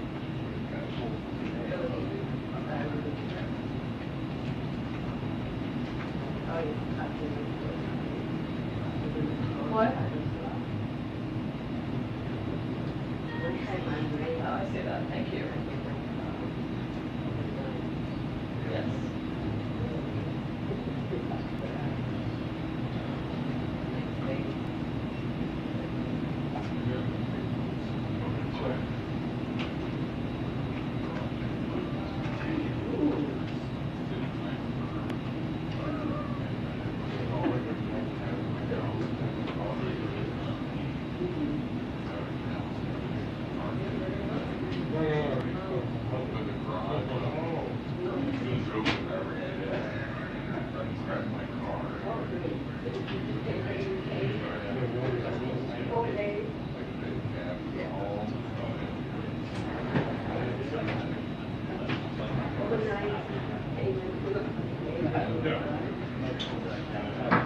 Now, Casey, the president himself was just asked what he thinks the likelihood of a recession is. Here's what he said, and he used the words, three very important words, quote, in my view.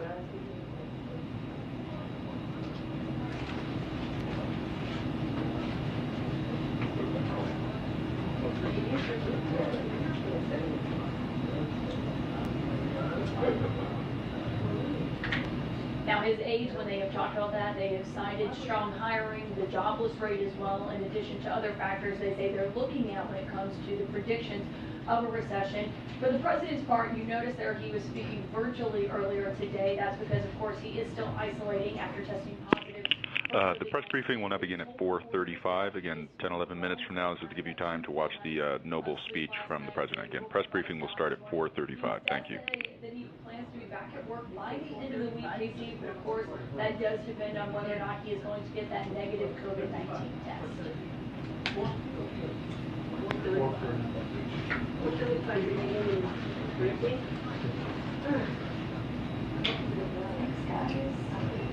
What did they just do? 4:35. 4:35. 4:35. Or except for all highlighting.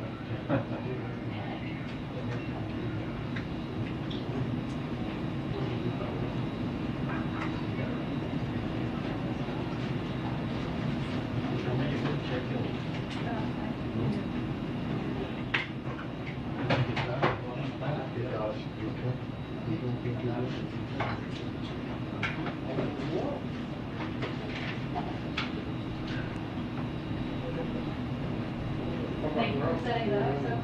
So. Look good. Yeah, it's a lot better than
every 6 months I just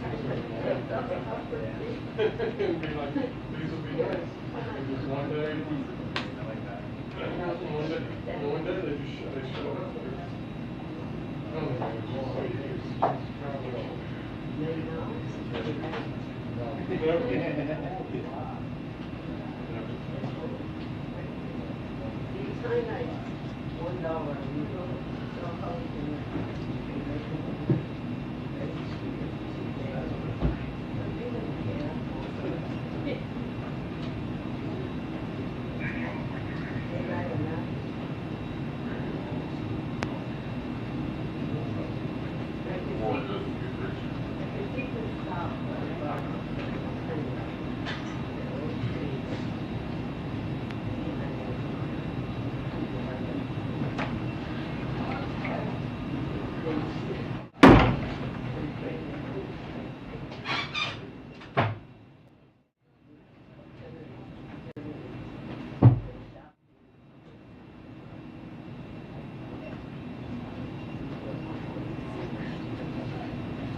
Two-minute warning to briefing. 2-minute warning to briefing. Thank you.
Really important.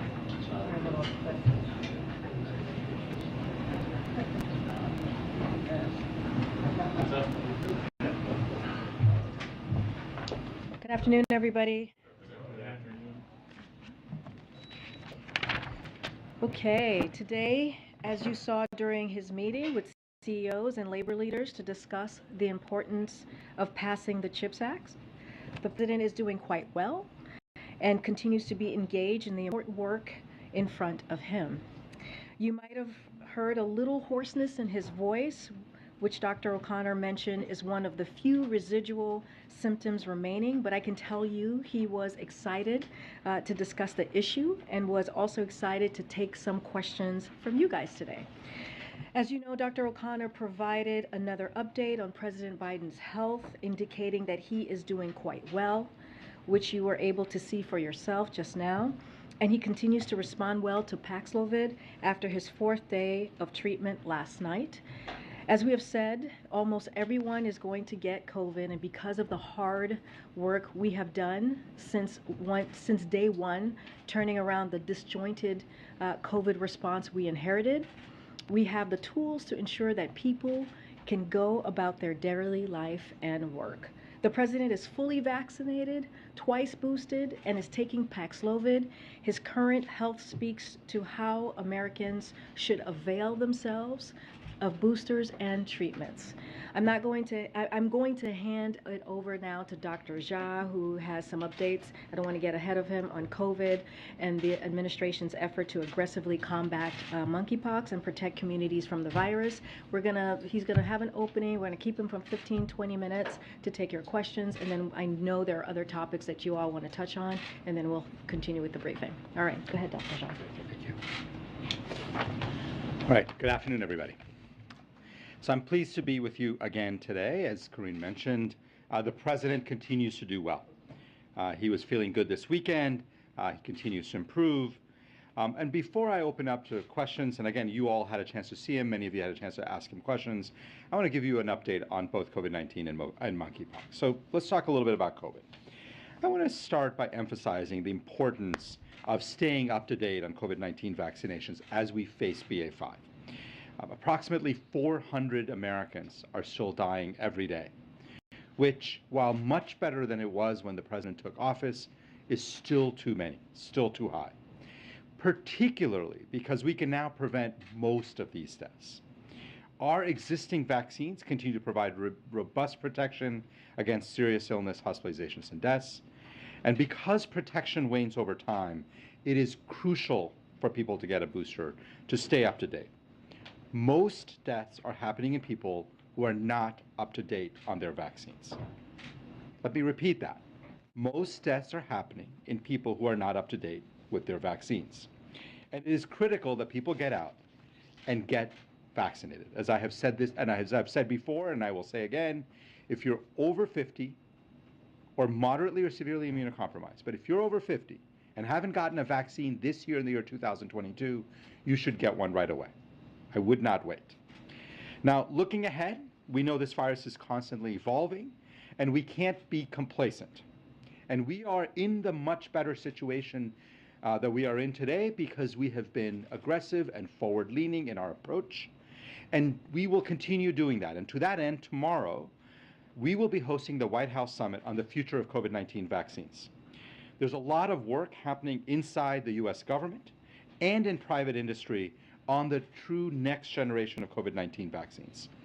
And the summit will feature some of the cutting-edge work being done by US government scientists, scientists in the private sector, companies, American companies who are working on these issues. This summit is an opportunity to bring people together, to showcase the science that is already happening, to highlight the work of this administration and what it is doing to bring about these advances for the American people. 2 minutes to talk about monkeypox, because this is, I know, also has been on people's minds, and we all saw over the weekend that the world is of international concern. So let me give you a quick update. The declaration by Dr. Tedros of the FIC, the Public Health Emergency of International Concern, was a call to action to the world community to stop the spread of this virus. The international community must work together to protect individuals that have been impacted by monkeypox and those most at risk of contracting the virus. WHO's declaration will allow the United States and other partners to better collaborate, to share data, and to get critical information out to high-risk communities. Here at home, since the earliest days of this outbreak in the US in mid-May, the Biden administration has deployed a robust, comprehensive strategy to combat monkeypox. Our strategy has 4 key pillars, and I want to go through them. First is to dramatically scale up procurement, production, and distribution of vaccines. Second is to significantly expand access to testing. Third is to significantly expand access to treatments. And fourth is outreach to communities most affected by the virus. We have been working around the clock to ramp up our response and to make important progress in short order. To date, we have distributed more than 300,000 vaccines to jurisdictions around the country. We have procured more vaccines than any other country in the world, probably more than every other country in the world combined. FDA is working quickly to finalize the approval of nearly 800,000 additional doses, and we are getting ready to ship these doses to jurisdictions once FDA has finally approved them. We have 1.3 million doses of TPOXX, the treatment for smallpox that can also be used for monkeypox, in our stockpile.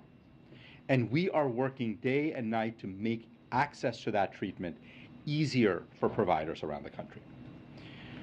When the first case of monkeypox was confirmed in the United States, we had the capacity to do 6,000 tests per week, much higher than demand. But we knew that testing at the time wasn't as convenient for providers as it needed to be. So the CDC immediately started working with 5 of the biggest commercial labs to get monkeypox testing going online, so doctors can use their existing partnerships with commercial labs. Today, because of that work, there is capacity to do 80,000 tests per week. And we are continuing to do extensive outreach to providers to make testing easier. Finally, we've been working on the ground with communities, health partners, members of the LGBT community and others to ensure that we are getting out good information, that we are addressing concerns that they have, we are listening to their concerns. And finally, we want to make sure that all Americans understand that we are continuing to take this virus seriously. We're going to continue working on increasing access to testing, vaccines, and treatments, and making sure that Americans understand what risks and challenges this virus faces and what the administration is doing to respond to it. All right, let me finally finish up. by saying you've heard a lot of talk this weekend from the Department of Health and Human Services about what it is planning to do. You heard Secretary Becerra today talk about the importance of this virus and the government's response. We are committed to being not only continue to be aggressive, but to continue to ramp up our response to this virus and protect communities in the United States that have been most affected by monkeypox. Let me stop and take questions. I think I have about 15 minutes or so. And KJP, I'll let you drive the question taking. Go ahead. Dr. Jha, the president just indicated that he hopes to potentially be able to return back to the West Wing later this week. Can you walk us through what the protocol would be for him to do that? I think day 0 was Thursday. We're at day 4. Is this a negative test tomorrow, or are there additional precautions that Dr. O'Connor may want to evaluate before doing that? Yeah, it's a great question. So the CDC guidance on this is very clear. 5 days of isolation. Today is, as you said, day 4. So tomorrow will be day 5. He will, once he has a negative test after day 5, he can end his isolation. CDC guidance suggests that he wear a mask when he's around others. The president's going to follow CDC guidance. Those of us who have been vaccinated but may have also had COVID-19, there's often the extra immunity that comes with that. But given what we now know, based on what Dr. O'Connor said over the weekend, that this appears to be the BA.5 variant, does that affect sort of what is typically sort of a 90-day window, as we understand it, where you have that enhanced immunity? Are there any signs early on that BA.5 he'll be less likely to have that kind of window? It's a really good question. What we know is that it is true that in the past, with previous variants, we used to say that if you got infected, you had about a 90-day warranty. And that wasn't a warranty, ironclad, but a high likelihood that you weren't going to get reinfected within 90 days. What we know, because BA.5 is so immune evasive, that we have seen lots of people get reinfected within 90 days. If you got infected with a BA.2 or a BA.1, getting reinfected with BA.5 within 90 days is very common. The duration of protection from BA.5, which you're asking about, we just don't have any data. We don't know. So we're going to track that very closely. Obviously, the president will continue. The good news here is the president's vaccinated, boosted. We will continue to kind of make sure that he is up to date on his vaccines as time goes on. But we don't have any data that I know of on duration of protection after a BA.5 infection. Very good. CDC guidance is also not to travel for 10 days. Does that mean the president won't travel until those 10 days are up? I don't know the details of the president's schedule. What I will say is that the president plans to follow the CDC guidelines as we have. And right now we're focused on making sure that obviously the president is isolated and he will not leave isolation. His test is negative. Plans to see him in person before his 5th day is up, to treat him in person? Do I personally? No, I've been speaking to the president on a regular basis, sometimes on phone, sometimes by FaceTime. Dr. O'Connor sees him. Obviously, we want to limit the number of contacts, right? And so to protect others. And so the footprint around the president has been small and really limited to the most essential people who need to see him. Thank you, Dr. Jha. What is the window that you'll be watching to see if there is potential for relapse, given the president has taken Paxlovid and we have seen that happening with other people? That's a really good question. Rebound, again, I think I brought this up last week. The clinical data suggests that between 5 and 8% of people have rebound. And that happens sometimes as early as 3 or 4 days, sometimes can be a little longer. Obviously the president is monitored on an ongoing basis. He's around people. He has a personal physician who sees him on a regular basis. So we will continue monitoring I was going to say the patient, which is true, but the president on an ongoing basis. And one question on monkeypox. Given the limited testing early on, how many more cases do you think there actually are right now in the United States than what we know about? Yeah, so I would say, first of all, in terms of testing, we had 6,000 tests available per week. It works out to about 800-900 tests a day. I don't think testing capacity has been a major limitation. One of the challenges has been that a lot of providers have found it difficult to actually order the tests. That's one of the reasons we brought in the national labs, because physicians are very comfortable using national labs. Obviously, we want to continue working on making sure testing is more and more widely available so that we're tracking every case and identifying every case. I don't have a number of how many cases, further cases are out there, but I do expect, by the way, that as all these national labs now come online, as they have over the last week, would not be surprised if we see an increase in cases as testing becomes more robust.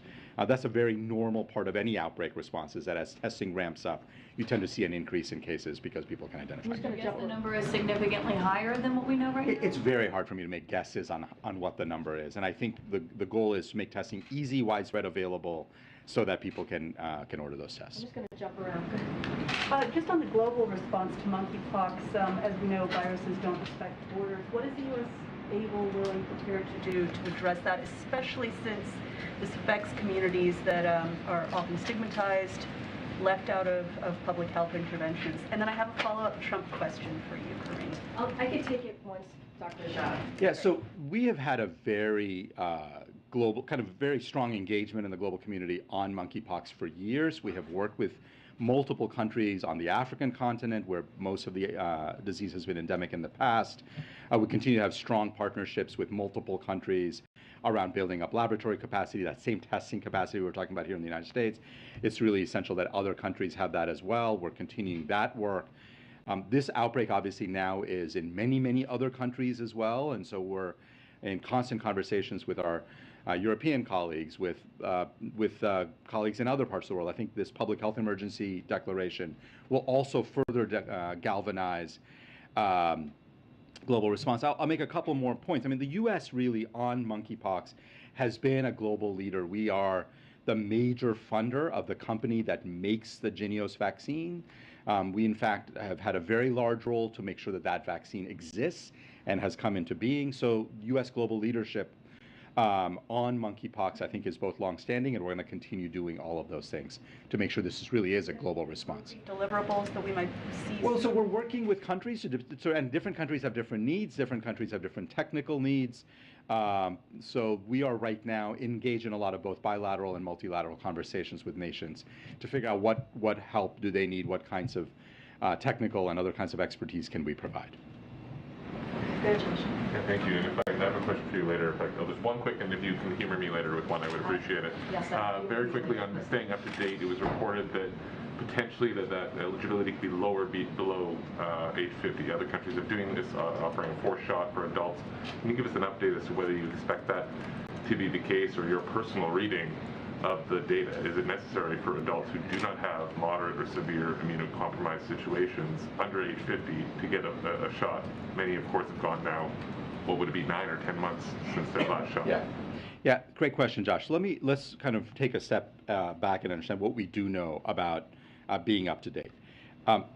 For all Americans, it is very, very clear from the evidence, like just incontrovertibly clear, that if you got fully vaccinated, if you got your 2 shots but have not gotten your booster, you need to get that. Like, that is essential. It's probably the most important message people need to hear, is if you've not gotten that 3rd shot, it is essential, whether you're over 50 or you're under 50. Basically everybody above the age of 5 needs to have that booster. It just provides a level of protection that is absolutely essential. I think that's point number 1. Point number 2 is certainly for people over 50, and I know you guys are getting tired of me saying it, but it's true.